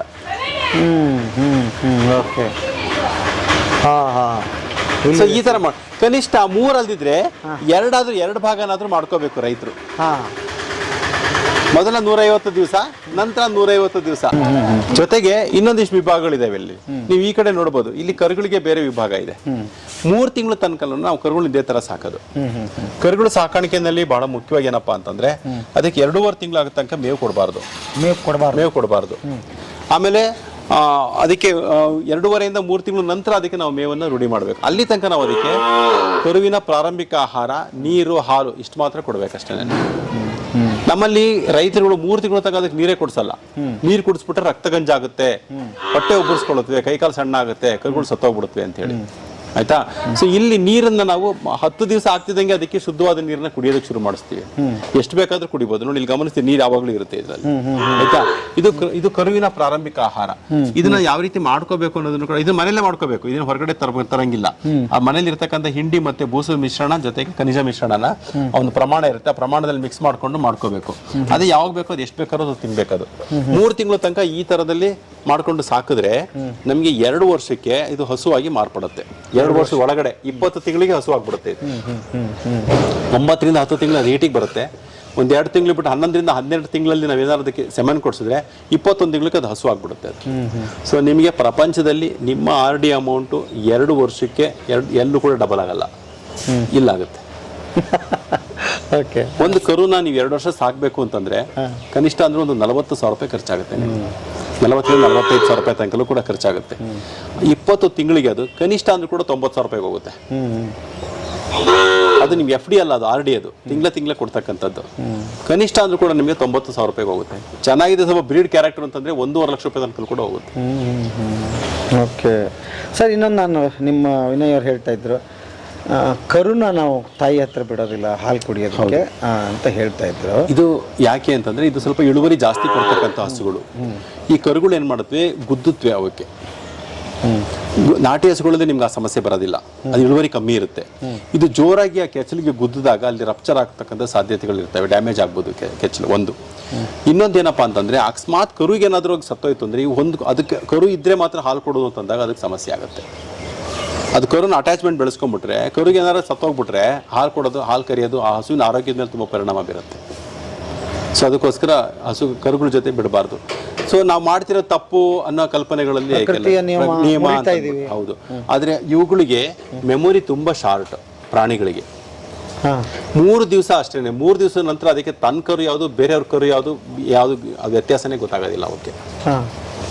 ಸೊ ಅದರಿಂದ ನಾವು ತಲೆ ಕೆಡಿಸ್ಕೊಳ್ಳೋ ಅವಶ್ಯಕತೆ ಇಲ್ಲ. ಅದಕ್ಕೆ ಮೆಮೊರಿ ಜ್ಞಾಪಕ ಶಕ್ತಿನೇ ಅದಕ್ಕೆ ಕಮ್ಮಿ ಇರುತ್ತೆ ಅದಕ್ಕೆ. ಸೊ 3 ದಿವಸದ ನಂತರ ಅದಕ್ಕೆ ತನ್ನ ಗುರ್ತಿಸೋದಕ್ಕೆ ಹೋಗೋದಿಲ್ಲ. 3 ದಿವಸ ನೀವು ಅದನ್ನ ಮರೆ ಮಾಡಿಬಿಟ್ರೆ ಅದು ಗುರ್ತಿಸೋದೇ ಇಲ್ಲ ನೀವು ಅದನ್ನ. ಹೌದು. ಆಮೇಲೆ ಬಾಣಂತನದ್ದು ಒಂದಿಷ್ಟು ವಿಷಯ ಕೇಳಬೇಕು. ಅದು ಒಂದು ಇದಕ್ಕೆ ನಾವು ಸಿಕ್ ಪೆನ್ ಅಂತ ಕರಿತೀವಿ. ಅಂದ್ರೆ ಅದಕ್ಕೆ ಸಪ್ರೇಟ್ ಅದೊಂದು ಜಾಗ ಮಾಡಿಬಿಟ್ಟಿರ್ತೀವಿ. ಅವುಗಳಿಗೆ ಯಾವ್ದು ಇನ್ನೊಂದು ವಾರ ಅಥವಾ 10 ದಿವಸದಲ್ಲಿ ಕರು ಹಾಕುತ್ತೆ ಅಂದರೆ ಅದನ್ನು ಸಪ್ರೇಟಾಗಿ ಇದು ಮಾಡ್ತೀವಿ. ಯಾಕಂದ್ರೆ ಇಲ್ಲೇನಾದ್ರು ನಾವು ಫ್ರೀ ಸ್ಟೈಲಿಂಗ್ ಮಾಡೋದ್ರಿಂದ ಹಸುಗಳನ್ನ ಕಟ್ಟದಲ್ಲೇ ಬಿಟ್ಟಿರೋದ್ರಿಂದ ಗುದ್ದಾಡಿದಾಗ ಅದಕ್ಕೆ ಸ್ವಲ್ಪ ತೊಂದರೆ ಆಗ್ಬೋದು. ಅಕಸ್ಮಾತ್ ಏನಾರ ಅದು ಬೀಳ್ಬೋದು, ಜಾರ್ಬೋದು. ಅದಕ್ಕೆ ಅದನ್ನು ಸಪ್ರೇಟಾಗಿ ಎಕ್ಸ್ಟ್ರಾ ಕೇರ್ ಮಾಡ್ತೀವಿ. ಸೊ ಅಲ್ಲಿ ಕರು ಹಾಕಿದ್ಮೇಲೆ ನಂತರ ಅದನ್ನು ಈ ಗುಂಪು ಜೊತೆ ನಾವು ಸೇರಿಸ್ತೀವಿ. ಏನು ವಿಶೇಷವಾದ ಆರೈಕೆ ಏನಾದರೂ ಇರುತ್ತಾ? ಆರೈಕೆ ಏನಿರೋದಿಲ್ಲ, ಅದು ಸಪ್ರೇಟಾಗಿದ್ದರೆ ಸೇಫ್ ಅಂತ ಅಷ್ಟೇ, ಇನ್ನೇನು ಇಲ್ಲ. ಬೇರೆ ಆರೈಕೆ ಏನಿರೋದಿಲ್ಲ. ಹಸುಗೆ ಕಾಯಿಲೆ ಆದರೂ ಕೂಡ ಅದನ್ನು ನಾವು ಸಪ್ರೇಟ್ ಮಾಡ್ತೀವಿ. ಅದನ್ನು ಬೇರೆ ಸೆಲ್ಲಲ್ಲಿ ಇಟ್ಬಿಟ್ಟು ಅದಕ್ಕೆ ಟ್ರೀಟ್ಮೆಂಟ್ ಕೊಡ್ತೀವಿ. ಯಾಕೆಂದರೆ ಅದರಿಂದ ಕಾಯಿಲೆ ಬೇರೆದಕ್ಕೆ ಹಬ್ಬಬಾರ್ದು ಅಂತ ಹೇಳಿ. ಇನ್ನು ಹಸು ಈಗ ತಂದಿದ್ದೆಲ್ಲ ಹೆಣ್ಣುಗಾರು ತಂದಿರ್ತೀರಾ ಅಥವಾ ಗಂಡು ತಂದಿರ್ತೀರಾ? ಅದರ ಮಿಲನ ಮಹೋತ್ಸವ ಹೆಂಗೆ ನಡೆಯುತ್ತೆ? ಅದು ಏನಾಗುತ್ತೆ ಹೇಗೆ ಅಂತಂದ್ರೆ ನಾವು ತರೋದಿಲ್ಲ, ಎಲ್ಲದೂ ಕೂಡ ಇಲ್ಲೇ ಹುಡ್ತಕ್ಕಂಥದ್ದೇನೆ. ನಾವಿವಾಗ ಯೂಸ್ ಮಾಡ್ತಾ ಇರೋದು ಸಾರ್ಟೆಡ್ ಸೆಕ್ಸೆಡ್ ಸೆಮೆನ್ ಅಂತ ಹೇಳಿ. ಅಂದ್ರೆ ಅದರಲ್ಲಿ 92% ಹೆಣ್ಣುಗರುಗಳನ್ನೇ ಕೊಡ್ತಾ ಇರ್ತಕ್ಕಂಥ ಸೆಮೆನ್ಗಳನ್ನ ಯೂಸ್ ಮಾಡ್ತಾ ಇದೀವಿ. ಸೊ ಹಂಗೂ ಅಪ್ಪಿತಪ್ಪಿ 1-2 ಗಂಡುಗರುಗಳು ಬಂದ್ರೆ ಬಹುಶಃ ನೀವು ನೋಡ್ಬೋದು ನಮ್ಮಲ್ಲಿ ಗಂಡು ಹೋರಿಗಳು ಕೂಡ ಇದಾವೆ ಇಲ್ಲಿ. ಅದನ್ನ ಹೊಲದ ಕೆಲಸಗಳಿಗೆ, ತೋಟದ ಕೆಲಸಗಳಿಗೆ, ಗಾಡಿಗೆ, ಮತ್ತೊಂದಕ್ಕೆ, ಎಲ್ಲದು ಬೇಸಾಯಕ್ಕೆ ಎಲ್ಲದಕ್ಕೂ ಕೂಡ ಅದನ್ನ ಬಳಸ್ಕೋತೀವಿ. ಸೊ ಇಲ್ಲಿ ಇದಕ್ಕೆಲ್ಲದು ಮಾಡ್ತಕ್ಕಂಥದ್ದು ಹೋರಿ ಕೊಡಿಸ್ತಕ್ಕಂಥ ವ್ಯವಸ್ಥೆ ಇಲ್ಲ. ಕೃತಕ ಗರ್ಭಧಾರಣೆ ಒಂದೇ ಇಲ್ಲಿ ನಾವು ಮಾಡ್ತಾ ಇರೋದು. ಯಾಕೆಂದ್ರೆ ಅದಕ್ಕೆ ನೈಸರ್ಗಿಕವಾಗಿ ಹೋರಿ ಕೊಡಿಸ್ತಕ್ಕಂಥ ಕಾಯಿಲೆಗಳು ಅಂಟತಕ್ಕಂಥ ಸಾಧ್ಯತೆಗಳು ಜಾಸ್ತಿ ಇರುತ್ತೆ. ಒಂದು ಹಸುವಿನಿಂದ ಇರ್ತಕ್ಕಂಥ ಕಾಯಿಲೆನ ಬೇರೆ ಎಲ್ಲ ಹಸುಗಳು ಕೂಡ ಅಂಟಿಸ್ತಕ್ಕಂಥದ್ದಾಗುತ್ತೆ. ಸೊ ಅದಕ್ಕೋಸ್ಕರ ನಾವು ಆರ್ಟಿಫಿಷಿಯಲ್ ಇನ್ಸಿಮಿನೇಷನ್ ಅಂತ ಏನು ಹೇಳ್ತೀವಿ ಅದನ್ನೇ ಇಲ್ಲಿ ಮಾಡ್ತಾ ಇರೋದು. ಇಲ್ಲಿ ಅದು ಕೂಡ ಪ್ರಕೃತಿಗೆ ವಿರುದ್ಧವಾಗಿದ್ದ ಅಥವಾ ಹೇಗೆ? ಅಲ್ಲ, ಹೇಗೆ ಅಂತಂತಂದ್ರೆ ಕೆಲವೊಂದು ನಾವು ವ್ಯಾವಹಾರಿಕವಾಗಿ ಆಲೋಚನೆ ಮಾಡಿದಾಗ, ಅವುಗಳ ಆರೋಗ್ಯ ದೃಷ್ಟಿಯಿಂದ ಮಾಡಿದಾಗ ಕೆಲವೊಂದಿಷ್ಟು ನಾವು ಮಾಡಲೇಬೇಕಾಗುತ್ತೆ. ಅದನ್ನ ಉದ್ಯಮಿ ಅಂತ ಹೋದಾಗ ನಾವು ಅದನ್ನ ಮಾಡಬೇಕಾಗುತ್ತೆ. ಓಕೆ, ಇಲ್ಲಿ ಇಂಥ ಪ್ರಶ್ನೆಗಳಿಗೆಲ್ಲ ಸೆಂಟಿಮೆಂಟು ಅದು ಇದು ಅಂತ ಅವಕಾಶ ಇಲ್ಲ. ಮಾಡಬಾರ್ದು ಅಂತ ಹೇಳಕ್ಕಲ್ಲ. ಅವುಗಳು ಇರ್ತಕ್ಕಂಥ, ಈಗ ನೋಡಿ ಸೆಂಟಿಮೆಂಟ್ಸ್ ಅಂತ ಹೇಳ್ತೀವಿ, ನಾವೇನ್ ಮಾಡ್ತೀವಿ ಅಂತಂದ್ರೆ 2 ಕಡೆ ಹಗ್ಗ ಹಾಕ್ಬಿಟ್ಟು ಹಸುಗಳಿಗೆ ಅರ್ಶನ ಕುಂಕುಮ ಹಚ್ಬಿಟ್ಟು, ಹೂವು ಇಟ್ಬಿಟ್ಟು, ಉತ್ಕಡ್ಡಿ ಇಟ್ಬಿಟ್ಟು ಪೂಜೆ ಮಾಡ್ತೀವಿ. ಅದನ್ನ ನಾವು ಗೋಪೂಜೆ ಅಂತ ಅಂತೀವಿ. ಆದ್ರೆ ಅದು ನಮಗೆ ಶಾಪ ಆಗ್ತಾ ಇರುತ್ತೆ. ಏನಂತ, ನನ್ನ ಬೆನ್ ಮೇಲೆ ಕೂತಿರೋ ಒಂದು ನೊಣ ನನ್ನ ಕೈಲಿ ಓಡಿಸ್ಕೊಳಕ್ ಆಗ್ತಾ ಇಲ್ಲ, ಇವನು ಕಟ್ಬಿಟ್ಟಿದ್ದಾನೆ, ಇವನು ನನಗೆ ಪೂಜೆ ಮಾಡ್ತಾ ಇದ್ದಾನೆ ಅಂತ ಅದು ಶಾಪ ಆಗ್ತಾ ಇರುತ್ತೆ. ಯಾವಾಗ ಹಸು ಫ್ರೀ ಆಗಿರುತ್ತೆ, ತನ್ನ ಮೈ ಮೇಲೆ ಕೂತಿರ್ತಕ್ಕಂಥ ಸೊಳ್ಳೆ ತನ್ನ ಮೈ ಮೇಲೆ ಕೂತಿರ್ತಕ್ಕಂಥ ಅದೇ ಓಡಿಸ್ಕೊಳ್ಳುತ್ತೆ, ಅದೇ ಫ್ರೀಯಾಗಿ ಕುಣಿದಾಡುತ್ತೆ, ಯಾವಾಗ ಬೇಕೋ ನೀರು ಕುಡಿಯುತ್ತೆ, ಯಾವಾಗ ಬೇಕೋ ಅದು ಮೇವು ತಿನ್ನುತ್ತೆ, ಅದು ಸರಿಯಾದ ಹಸುಗಳನ್ನು ಸಾಕ್ತಕ್ಕಂಥ ಕ್ರಮ ಅಂತ ನಮ್ಮ ಅಭಿಪ್ರಾಯ. ನಾವು ಯಾವುದನ್ನೋ ಬೇರೆ ಒಂದನ್ನ ಸೆಂಟಿಮೆಂಟ್ಸ್ ಅಂತ ನೋಡ್ತೀವಿ, ಇನ್ನೊಂದು ಥರದಲ್ಲಿ ಅದಕ್ಕೆ ನಾವು ತೊಂದರೆ ಕೊಡ್ತಾ ಇರ್ತೀವಿ. ಬಟ್ ನಾನು ಬೇಕಾದ ಕಡೆ ನಾನು ತೀರಿಸ್ಕೊಳ್ಳೋದು ಕೂಡ ಬೈಕೇನೆ, ಅದು ನನ್ನ ಸ್ವತಂತ್ರ ಹಕ್ಕೇ ಆಗಿರುತ್ತೆ. ಅದನ್ನ ಬಂಧನದಲ್ಲಿ ಇಟ್ಟಿದೀವಿ ಅಂತ ಅನಿಸ್ತಾ ಇಲ್ವಾ? ಯಾವುದಕ್ಕೆ? ಇದಕ್ಕೆ ಅಲ್ಲ, ನೀವು ಕಟ್ಟ ಹಾಕದ ಬಂಧನದಲ್ಲಿ ಇಟ್ಟಿರತಕ್ಕಂಥದ್ದು. ಬಟ್ ಇಲ್ಲಿ ಫ್ರೀ ಬಿಟ್ಟಿದೀವಿ, ಬಂಧನಗಳನ್ನು ಹಾಕಿದೀವಿ. ಒಂದಿಷ್ಟು ತುಂಬಾ ಅಲ್ಲ. ಅಂದ್ರೆ ನಾವು ಏನ್ ಕನ್ವೆನ್ಷನಲ್ ಡೈರಿಯಲ್ಲಿ ಮಾಡ್ತೀವಿ, ಗಾಳಿ ಉಸಿರಾಡೋದಕ್ಕೆ ಜಾಗದಲ್ಲಿ ಇರ್ತಕ್ಕಂಥ ಕೊಟ್ಟಿಗೆನಲ್ಲಿ ಕಟ್ಟೋದು, ಅದನ್ನೆಲ್ಲ ಮಾಡ್ತೀವಲ್ವಾ, ಆ ಒಂದು ಬಂಧನದಲ್ಲಿ ಇಟ್ಟಿಲ್ಲ. ಅವಕ್ಕೆ ಯಾವುದೇ ರೀತಿ ನಾನು ಫ್ರೀ ಆಗಿದ್ದೀನಿ ಅಂತ ನೋಡಿ, ಯಾವುದೇ ಹಸುಗಳು ನೀವು ಮೈಕಟ್ಟಲ್ಲಿ ನೋಡಿ ಅವ್ರ ಆರೋಗ್ಯ, ದೇಹದ ಆರೋಗ್ಯ ನೋಡಿದ್ರೆ ಗೊತ್ತಾಗ್ತದೆ ಹಸುಗಳು ಸುಖವಾಗಿದೆಯೋ ಇಲ್ವೋ ಅಂತ ಅಂದ್ಬಿಟ್ಟು. ನೀವು ಹಳ್ಳಿಗಳನ್ನ ನೋಡಿದ್ರೆ ಮೂಳೆಗಳು ಬಿಟ್ಕೊಂಡಿರ್ತವೆ, ಹೌದಾ? ಇಲ್ಲಿ ಅದು ಎಷ್ಟು ಸಂತುಷ್ಟವಾಗಿದೆ ಅನ್ನೋದಕ್ಕೆ ಅದು ಮೈಕಟ್ಟು ನೋಡಿದ್ರೆ ಗೊತ್ತಾಗುತ್ತೆ. ಆಮೇಲೆ ಅವ್ರು ನಿಜವಾಗ್ಲೂ ಅವ್ನ ಇನ್ನೊಂದು ಯಾವ ರೀತಿ ಕಂಡುಹಿಡಿಯೋದು, ನಾನು ಅವಾಗಲೇ ಹೇಳಿದೆ, ಯಾರಾದ್ರೂ ಕೊಟ್ಟೊಳಗಡೆ ಬರ್ತಂಗೆ ಎಲ್ಲ ಹಸುಗಳು ತಿರುಗಿ ನೋಡುತ್ತವೆ. ಆ ಒಂದು ಪರಿಸ್ಥಿತಿ ಇಲ್ಲ ಇಲ್ಲಿ, ಹಸುಗಳು ತಿರುಗಿ ನೋಡ್ತಾ ಇಲ್ಲ ನಿಮ್ಮನ್ನ. ಸೊ ಅಲ್ಲಿಗೆ ಆ ಒಂದು ವ್ಯವಸ್ಥೆಗಿಂತ ಇಲ್ಲಿ ಹೆಚ್ಚು ಅವು ಸಂತುಷ್ಟವಾಗಿದೆ ಅಂತ ನಾನು ಹೇಳ್ತೀನಿ. ಬಟ್ ಈಗ ಹೊರಗಡೆ ಬಿಟ್ಟು ತಿರುಗಾಡಿಸಿ ಆಹಾರ ತಿನ್ನೋದು ಉತ್ತಮನ ಅಥವಾ ಕೂಡಿ ಹಾಕಿ ಅದಕ್ಕೆ ಇದಕ್ಕೆ ಡಿಫ್ರೆನ್ಸ್ ಏನಾದ್ರು ಇದೆಯಾ? ಹೊರಗಡೆ ನಿಮಗೆ ಕಮರ್ಷಿಯಲ್ ಆಗಿ ಯಾವುದೇ ರೀತಿ ಆಲೋಚನೆ ಇಲ್ಲ ಅಂತಂದ್ರೆ ಹೊರಗಡೆ ಬಿಟ್ಟು ಖಂಡಿತ ನೀವು ಸಾಕಾಣಿಕೆ ಮಾಡಬಹುದು. ಆರ್ಥಿಕವಾಗಿ ನಾನು ಇದನ್ನು ಉದ್ಯಮವನ್ನಾಗಿ ಮಾಡಬೇಕು ಅಂತಂದಾಗ ಈ ಒಂದು ವ್ಯವಸ್ಥೆನಲ್ಲಿ ಅದು ಹಸುಗಳನ್ನು ಸಾಕಾಣಿಕೆ ಮಾಡ್ತಕ್ಕಂಥದ್ದು ಒಳ್ಳೇದು. ಅದನ್ನೇ ಮಾಡಬೇಕು. ಹೌದು. ಒಂದು ಹಸು ಎಷ್ಟು ವರ್ಷ ಬರುತ್ತೆ? 18ರಿಂದ 20 ವರ್ಷ ಬರುತ್ತೆ. ಆಮೇಲೆ ಏನ್ ಮಾಡ್ತೀರಿ? ಮುದಿತನ ಆದ್ಮೇಲೆ? ಮುದಿತನ ಇಲ್ಲಿ ಅದನ್ನ ಮಾರ್ತಕ್ಕಂಥ ಪ್ರಶ್ನೆ ಬರೋದಿಲ್ಲ. ಯಾಕೆಂದ್ರೆ ಹೆಚ್ಚು ಆದಾಯವನ್ನು ನಾವು ಅದರಿಂದ ನಾವು ಪಡ್ಕೊಂಡಿರ್ತೀವಿ. ಇನ್ನೊಂದೇನಪ್ಪ ಅಂತಂದ್ರೆ ಸರಿಯಾದ ರೀತಿ ವೈಜ್ಞಾನಿಕವಾಗಿ ಸಾಕಾಣಿಕೆ ಮಾಡಿದಾಗ ನಮ್ಮಲ್ಲಿ ಏನಾಗುತ್ತೆ ನೋಡಿ, ಹಸುಗಳನ್ನ ಮೊದಲನೇ ಕರು ಅಥವಾ ಎರಡನೇ ಕರುನಲ್ಲಿ ಹಸುಗಳನ್ನ ತರ್ತಾರೆ, 5ನೇ ಕರು ಆಗ್ತಿದ್ದಂಗೆ ಅದನ್ನ ಮಾರಾಟ ಮಾಡ್ಬಿಡ್ತಾರೆ ವಯಸ್ಸಾಗಿದೆ ಅಂತ ಹೇಳಿ. ಯಾಕೆ ಅಂದ್ರೆ ಅವ್ರು ಕೊಡ್ತಕ್ಕಂಥ ಆಹಾರ ಪದ್ಧತಿ ಆ ಥರ ಇರುತ್ತೆ. 5ನೇ ಕರು 6ನೇ ಕರುಗೆ ವಯಸ್ಸಾಗ್ಬಿಡುತ್ತೆ ಹಸುಗಳಿಗೆ. ನಮ್ಮಲ್ಲಿ ನಮ್ಮ ಸಾಕಷ್ಟು ರೈತರುಗಳ ಮನೆಗಳಲ್ಲಿದೆ ಸರ್, ಇದು 16ನೇ ಕರುವಿಗೆ ಪ್ರೆಗ್ನೆಂಟ್ ಆಗಿದೆ ಅಂತಾರೆ. ಡಾಕ್ಟ್ರೇ ಹೇಳಿದರೆ ಬೇಡಪ್ಪ ಸಾಕು, ಇದಕ್ಕೆ ಇನ್ಸಿಮಿನೇಷನ್ ಮಾಡಿಸ್ಬೇಡ ಅಂತ, ಅದು ಸಾಯ ತನಕ ಚೆನ್ನಾಗಿ ನೋಡ್ಕೊಂಡ್ಬಿಡ್ತೀನಿ ಸರ್ ಅಂತ ಹೇಳ್ತಾರೆ. ಅಂದರೆ ನೀವು ಸರಿಯಾದ ಆಹಾರದ ಕ್ರಮವನ್ನು ಸರಿಯಾಗಿ ನೀವು ಕೊಟ್ಕೊಂಡು ಬಂದಿದ್ದೆ ಆಯಿತು ಅಂತಂದರೆ 10-12 ಕರಾವು ತನಕಲ್ಲೂ ಕೂಡ ಹಸುಗಳು ಒಳ್ಳೆ ಇಳುವರಿಯನ್ನು ಕೊಡ್ತವೆ. ಸೊ ನೀವು ಸಾಕೋ ಕ್ರಮನ ಯಾವಾಗ ನಾವು ಸರಿಯಾದ ವೈಜ್ಞಾನಿಕವಾದ ಕ್ರಮವನ್ನು ಅನುಸರಿಸೋದಿಲ್ಲ, ಆವಾಗ ನಮ್ಗೆ ಹಸುಗಳಿಗೆ ಬೇಗ ವಯಸ್ಸಾಗುತ್ತೆ, ಅದನ್ನು ಮಾರಾಟ ಮಾಡತಕ್ಕಂಥ ವ್ಯವಸ್ಥೆ ಇದಾಗುತ್ತೆ. ಇಲ್ಲಿ ಮಾರಾಟ ಮಾಡ್ತಕ್ಕಂಥ ಪ್ರಶ್ನೆ ಇಲ್ಲಿ ತನಕ ನಾನು ಅದನ್ನು ಕಟುಗರು ಕೊಟ್ಟೆ ಅಂತಕ್ಕಂಥದ್ದು ನಮ್ಮ ರೈತರಲ್ಲಿ ಯಾರ ಬಾಯಲ್ಲೂ ಬಂದಿಲ್ಲ. ಹಾಗಾದ್ರೆ ಪ್ರಾರಂಭದಲ್ಲಿ ಎಷ್ಟು ಹಸು ತಂದಿದ್ರಿ, ಈಗ ಎಷ್ಟು ಆಗಿದೆ ನಿಮ್ಮಲ್ಲಿ? ಇದು ಇಲ್ಲಿದ್ದು ಏನಪ್ಪ ಅಂದರೆ ಇಲ್ಲಿರ್ತಕ್ಕಂಥ ಎಲ್ಲ ಹಸುಗಳು ಕೂಡ ಇಲ್ಲೇ ಹುಟ್ಟಿರೋದು. ಆಯ್ತಾ. ಪ್ರಾರಂಭದಲ್ಲಿ ನಾವು ಇಲ್ಲಿ ಕಾಫ್ ರೇರಿಂಗ್ ಅಂತಲೇ ಮಾಡಿದ್ವಿ. ಅಂದರೆ ಕರುಗಳನ್ನ ಎಲ್ಲೆಲ್ಲಿ ಯಾರ್ಯಾರು ಕರುಗಳು, ಹಿಂದೆಲ್ಲ ರೈತರುಗಳು ಕರು ಇದ್ರೆ ಮನೆಯಲ್ಲಿ ಹಾಲು ಕೊಡಿಸ್ಬೇಕಾಗುತ್ತೆ, ಖರ್ಚು ಜಾಸ್ತಿ ಬರುತ್ತೆ ಅಂತೇಳಿ ಕರುಗಳು ಕೊಟ್ಬಿಡೋರು. ಆ ಥರ ಕರುಗಳನ್ನು ತಂದು ಸಾಕಿ ಅದರಿಂದ ಹುಟ್ಟಂಥ ಕರುಗಳನ್ನೇ ನಾವಿಲ್ಲಿ ಅಭಿವೃದ್ಧಿ ಮಾಡ್ತಾ ಇರೋದು. ಈಗ ನೋಡ್ತಕ್ಕಂಥವ್ರು ಯಾರು ನಾನು ಸಾಕಾಗ್ತಿಲ್ಲ ಅಂತಂದ್ರೆ ಅವ್ರ ಹಸುಗಳನ್ನ ಕೊಟ್ಟರೆ ಅದು ಗೋಶಾಲೆನಲ್ಲಿ ಮಾತ್ರ. ಅಂದ್ರೆ ತುಂಬಾ ಇದಾಗಿದ್ರೆ ನಾವಿಲ್ಲಿ, ಯಾಕಂದ್ರೆ ಮತ್ತೆ ಹೇಳ್ತಾ ಇದ್ದೀನಿ, ನಾವಿಲ್ಲಿ ಧರ್ಮಕ್ಕೆ ಅಂದ್ರೆ ಕಮರ್ಷಿಯಲ್ ಆಗಿ ನಾವು ಆಲೋಚನೆ ಮಾಡ್ತಾ ಇರೋದ್ರಿಂದ ಇದು ಗೋಶಾಲೆ ಅಲ್ಲ. ಇಲ್ಲಿ ಅದರಲ್ಲಿ ಇದು R&D ಮಾಡ್ತಾ ಇರೋದು, ನಾವಿಲ್ಲಿ ರಿಸರ್ಚ್ ಅಂಡ್ ಡೆವಲಪ್ಮೆಂಟ್ ಮಾಡ್ತಾ ಇದ್ದೀವಿ. ಸೊ ಅದಕ್ಕೆ ಬೇರೆ ಬೇರೆ ಗೋಶಾಲೆಗಳಿದೆ, ಬೇಕಾದ್ರೆ ಅವ್ರು ಅಲ್ಲಿ ಅದನ್ನ ಕೊಡಬಹುದು. ಅಂದ್ರೆ ನಮ್ಮಲ್ಲಿ ವಯಸ್ಸಾಗಿರ್ತಕ್ಕಂಥದ್ದು, ವಯಸ್ಸಾಯ್ತು ನನಗೆ ಇದರಿಂದ ಏನು ಲಾಭ ಇಲ್ಲ, ಮಾರಾಟ ಮಾಡ್ತಾ ಇದ್ದೀನಿ ಅನ್ನೋ ಉದಾಹರಣೆಗಳು ನಮ್ಮ ರೈತರ ಶೆಡ್ಗಳಲ್ಲಿ ಇಲ್ಲ. ಹಾಗಾಗಿ ಈ ಸಮಸ್ಯೆ ನಿಮ್ಗೆ ಕಂಡಿಲ್ಲ. ಓಕೆ. ಅದ್ಭುತ ಆಯಿತು ಸರ್. ಒಂದು ಶೆಡ್ ಬಗ್ಗೆ ಒಂದು ಬೇರೆ ಥರದ ತಿಳುವಳಿಕೆ ಬಂತು ನನಗೆ. ಯಾಕೆ ಅಂತ ನಾನು ಆ್ಯಕ್ಚುಲಿ ಫಸ್ಟೇ ಅನ್ಕೊಂಡೆ ಇವ್ರು ಯಾಕೆ ತಗಡಿಂದ ಹಾಕಿದ್ದಾರೆ ಅಂತ. ಬಟ್ ಇದೆಲ್ಲ ವಿವರ ಕೇಳಿದಾಗ ಸರಿಯೇ. ಚೀಪ್ ಆ್ಯಂಡ್ ಬೆಸ್ಟಲ್ಲಿ ಅದ್ಭುತ, ಅದು ತಣ್ಣಗಿದೆಯಾ ಬೇಸಿಗೆಯಲ್ಲಿ. ಕರೆಕ್ಟ್. ಅದ್ಭುತ ಸರ್. ಸರ್ ನೆಕ್ಸ್ಟ್ ಏನು ತೋರಿಸ್ತೀರಿ ನಿಮಗೆ? ಮುಂದಿನದಕ್ಕೆ ನಮ್ಮ ಡಾಕ್ಟ್ರು ಬರ್ತಾರೆ, ಇದ್ರ ಬಗ್ಗೆ ತಾಂತ್ರಿಕವಾಗಿ ನಿಮಗೆ ಮಾಹಿತಿಗಳನ್ನ ನೀಡ್ತಾರೆ. ಹಸು ಆರೋಗ್ಯದ ಬಗ್ಗೆ ಮತ್ತು ಕರುಗಳನ್ನು ಸಾಕಾಣಿಕೆ ರೀತಿ ಬಗ್ಗೆ ನಿಮಗೆ ತಿಳಿಸ್ಕೊಡ್ತಾರೆ. ಅದು ಎಲ್ಲದಕ್ಕಿಂತ ಮುಖ್ಯವಾಗಿ ನಾವು ಕೆಲವೊಂದಿಷ್ಟು ತಾಂತ್ರಿಕ ವಿಷಯಗಳನ್ನು ಯಾರು ಹೇಳಿದ್ರೆ ಸರಿನೋ ಅವ್ರು ಹೇಳಿದ್ರೆ ಸರಿ. ಸೊ ಹಾಗಾಗಿ ಈ ಒಂದು ನಮ್ಮ R&D ಏನಿದೆ, R&D ಯೂನಿಟ್ನ ಇನ್ಚಾರ್ಜ್ ಆಗಿರ್ತಕ್ಕಂಥ ಡಾಕ್ಟರ್ ಸಂದೀಪ್ ಅವರು ನಮ್ಮ ಜೊತೆಲಿದ್ದಾರೆ. ಅವರು ನಿಮ್ಗೆ ಇನ್ನೂ ಹೆಚ್ಚಿನ ಮಾಹಿತಿಯನ್ನು ಕೊಡ್ತಾ ಹೋಗ್ತಾರೆ. ಸೊ ಸರ್ ನಮಸ್ತೆ. ಭಾಳ ಮುಖ್ಯವಾದ ಭಾಗ ನಿಮ್ಮದು. ಯಾಕಂದರೆ ಹಸು ತಂದು ಬಿಡ್ತೀವಿ, ಶುರು ಮಾಡಿಬಿಡ್ತೀವಿ, ಏನಾರ ಆದಾಗ ನಮ್ಗೆ ಡಾಕ್ಟರ್ ಅವಾಗಲೇ ನೆನಪಾಗೋದು, ಒದ್ದಾಡ್ತಾ ಇರ್ತೀವಿ. ಸಮಸ್ಯೆ ಆದಾಗಲೇ ಡಾಕ್ಟರ್ ನೆನಪಾಗಿ ಬರೋದು. ಸೊ ಹಾಗಿರುವಾಗ ಇಲ್ಲಿ ನಮ್ಮಲ್ಲಿ ಇದು R&D ಫೆಸಿಲಿಟಿ ಅಂತ ಏನಿದೆ, ಅಂದರೆ ಸಂಶೋಧನೆ ಮತ್ತು ತಂತ್ರಜ್ಞಾನ ಏನಿದೆ, ಇದೇನಕ್ಕೆ ಮಾಡ್ಕೊಂಡಿದ್ದೀವಿ, ಮೂಲ ಉದ್ದೇಶ ಏನು ಅಂತಂದರೆ ನಮ್ಮಲ್ಲಿ ಏನೆಲ್ಲ ಮಾಡಿ ನಮ್ಮಲ್ಲಿ ಸಕ್ಸಸ್ ಆಗೋದನ್ನು ಮಾತ್ರ ರೈತರಿಗೆ ತೋರಿಸ್ತೀವಿ. ಫೇಲ್ಯೂರ್ ಆದದನ್ನು ಈ ಥರ ಮಾಡಬೇಡಿ ಅಂತ ಹೇಳಿ ತೋರಿಸ್ತೀವಿ.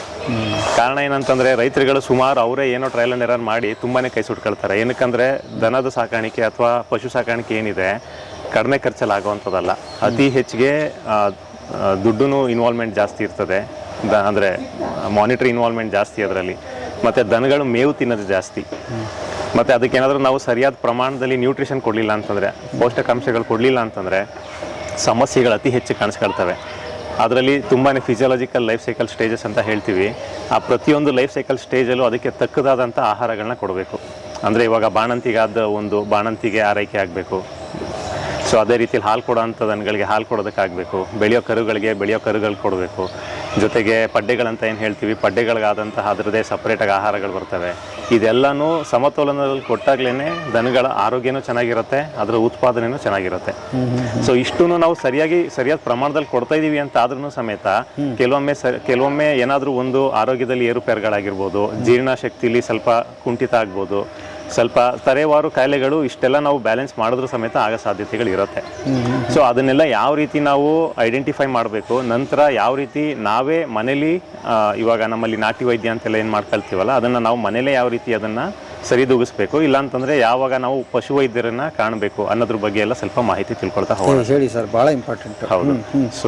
ಸೊ ಮೊದಲನೇದಾಗಿ ನಮ್ಮಲ್ಲಿ ದನಗಳು ಅಂತ ಬಂದಾಗ ಮೊದಲನೇದಾಗಿ ಬೇಕಾಗಿರೋದು ಆಹಾರ ಪದ್ಧತಿಲಿ ಸುಧಾರಣೆ ಕಂಡ್ವಿ ಅಂತಂದರೆ ದನಗಳಲ್ಲೂ ಆರೋಗ್ಯದಾಗಲಿ ತಪ್ಪಿದ್ರೆ ದನಗಳದ್ದು ಏನು ಉತ್ಪಾದನೆ ಇರುತ್ತಲ್ಲ ಅದರಲ್ಲಿ ಸುಧಾರಣೆ ಕಾಣ್ಬೋದು.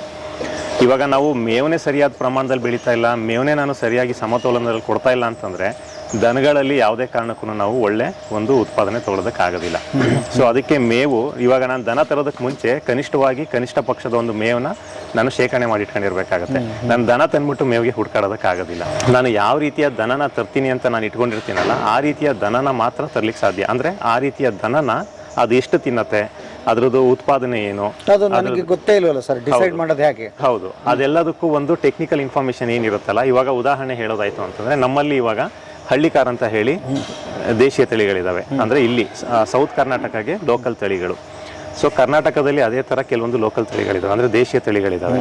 ಅದರಲ್ಲಿ ಹಳ್ಳಿಕಾರ್ ಒಂದು, ಅಮೃತ್ ಮಹಲ್ ಒಂದು, ಅದ್ರ ಜೊತೆಗೆ ಇವಾಗ ನಮ್ಮಲ್ಲಿ ಕೋಸ್ಟಲ್ ಕರ್ನಾಟಕ ಅಂತ ನೋಡ್ತಿರಲ್ಲ, ಮತ್ತೆ ಈ ಚಿಕ್ಕ ಚಿಕ್ಕ ಪಡ್ಡೆಗಳ ತರ ಕಾಣಿಸ್ತಾವಲ್ಲ, ಅಂದ್ರೆ ನೋಡೋದಕ್ಕೆ ಒಳ್ಳೆ ಮೇಕೆ ಮರಿಗಳ ತರ ಕಾಣಿಸ್ತಿರ್ತಾವೆ ನಿಮ್ಗೆ. ಸೊ ಮಲ್ನಾಡ್ ಗಿಡ್ಡ ಅಂತ ಹೇಳ್ತೀವಿ, ಆ ಒಂದು ತಳಿ ಇದೆ. ನೀವು ನಾರ್ತ್ ಕರ್ನಾಟಕ ಭಾಗಕ್ಕೆ ಹೋಗ್ತೀರಾ ಅಂತ ಆದ್ರೆ ದೇವಣಿ ಅಂತ ಹೇಳಿ ಒಂದು ತಳಿ ಇದೆ, ಮತ್ತೆ ಕಿಲಾರಿ, ಕೃಷ್ಣವೇಲಿ ಅಂತ ಹೇಳಿ ಕೆಲವೊಂದು ತಳಿಗಳಿದಾವೆ. ಅವೆಲ್ಲ ದೇಶೀಯ ತಳಿಗಳು. ನಮ್ಮ ದಕ್ಷಿಣ ಕರ್ನಾಟಕದ ತಳಿಗಳಾಯ್ತು ಅಂತಂದ್ರೆ ಹಳ್ಳಿಕಾರ್ ಮತ್ತೆ ಅಮೃತ್ ಮಹಲ್. ಇವನ್ನೆಲ್ಲ ಏನಕ್ಕೆ ಬಳಕೆ ಮಾಡ್ತಾ ಇದ್ವಿ? ಬರೀ ಡ್ರಾಫ್ಟಿಂಗ್ ಅಂದ್ರೆ ಉಳುಮೆಗೋಸ್ಕರ ಅಷ್ಟೇ ಬಳಕೆ ಮಾಡ್ತಿದ್ದಂಥದ್ದು. ಇದನ್ನ ನಾವು ಅತಿ ಹೆಚ್ಚು ಹಾಲು ಹಿಂಡ್ಲಿಕ್ಕೆ ಅಂತ ಹೇಳಿ ಬಳಕೆ ಮಾಡೋದು ಸ್ವಲ್ಪ ಕಡಿಮೆ. ಏನಕ್ಕಂದ್ರೆ ಇವು 1-1.5 ವರ್ಷಕ್ಕೆ ಒಮ್ಮೆ ಒಂದು ಕರನ್ನ ಕೊಡ್ತದೆ. ಮತ್ತೆ ಹಾಲು ಇಳುವರಿ ನೋಡೋದಿತ್ತು ಅಂತಂದ್ರೆ ಪ್ರತಿ ಒಂದು 6 ರಿಂದ 8 ತಿಂಗಳು, ಅತಿ ಹೆಚ್ಚು ಅಂತಂದ್ರೆ 6 ರಿಂದ 8 ತಿಂಗಳು ಹಾಲು ಕೊಡ್ಬೋದು ಅಷ್ಟೇ. ಮತ್ತೆ ಹಾಲು ಇಳುವರಿನೂ ಸ್ವಲ್ಪ ಪ್ರಮಾಣದಲ್ಲಿ ಕಡಿಮೆ, 3 ರಿಂದ 4 ಲೀಟರ್ ಅಷ್ಟು ಹಾಲು ಕೊಡ್ಬೋದು ಅಷ್ಟೇ. ಅತಿ ಹೆಚ್ಚು ಹಾಲು ಬರೋದಿಲ್ಲ ದೇಶೀಯ ತಳಿಗಳು. ಇವು ಏನಕ್ಕೆ ಬಳಕೆ ಮಾಡ್ತೀವಿ ಅಂತಂದ್ರೆ ಉಳುಮೆಗೋಸ್ಕರ ಅಂತ ಹೇಳಿ ಬಳಕೆ ಮಾಡುವಂಥದ್ದು. ಅದೇನು ಹಾಲು ಉತ್ಪಾದನೆ ಮಾಡುತ್ತೆ, ಸಾಧಾರಣ ಕರುಗೆ ಕುಡಿದಾದ್ಮೇಲೆ ನಮ್ಗೆ ಏನೊಂದು 1.5-2 ಲೀಟರ್ ಅಷ್ಟು ಹಾಲು ಸಿಗ್ಬೋದು ಅಷ್ಟೇ ಒಂದು ಹಸುವಿನಿಂದ. ಸೊ ಮತ್ತೆ ಏನಂತಂದ್ರೆ ಇದನ್ನ ಎಕನಾಮಿಕಲಿ ನೋಡೋದಾಯ್ತು ಅಂತಂದ್ರೆ ಇದನ್ನ ನಾವು ಉಳುಮೆಗೂ ಬಳಸ್ಕೊಂಡು ಮನೆಗೆ ಹಾಲು ಬಳಕೆ ಮಾಡ್ತೀವಿ ಅಂತಂದ್ರೆ ಎಕನಾಮಿಕಲಿ ಚೆನ್ನಾಗಿರುತ್ತೆ. ನಾನು ಬರೀ ಹಾಲು ಇಳುವರಿಗೆ ಅಂತ ಹೇಳ್ಬಿಟ್ಟು ದೇಶೀಯ ತಳಿಗಳನ್ನ ಇಟ್ಕೊಳ್ತೀನಿ ಅಂತಂದ್ರೆ ಸ್ವಲ್ಪ ಲಾಭ ಪ್ರಮಾಣ ಕಡಿಮೆ ಆಗ್ತಾ ಹೋಗ್ತದೆ. ಅದು ಒಂದು. ಅದಕ್ಕೆ ನಾವೇನು ಹೇಳ್ತೀವಿ ಅಂತಂದ್ರೆ ಮಿಶ್ರ ತಳಿಗಳನ್ನ ಡೆವಲಪ್ ಮಾಡೋದಕ್ಕೆ ಅಂತ ಹೇಳ್ತೀವಿ. ಮಿಶ್ರ ತಳಿಗಳಲ್ಲಿ ಇವಾಗ ನಿಮಗೆ ಗೊತ್ತಿರೋ ಹಾಗೆ HF ಅಂತ ಹೇಳ್ತೀವಿ, ಹಾಲ್ಸ್ಟೈನ್ ಫ್ರೀಶನ್ ಅಂತ ಏನು ಹೇಳ್ತೀವಲ್ಲ, ಹಾಲ್ಸ್ಟೈನ್ ಫ್ರೀಶನ್ ಅಂತ ಹೇಳಿ ಒಂದು ಪರದೇಶಿಯ ಒಂದು ತಳಿ ಇದೆ.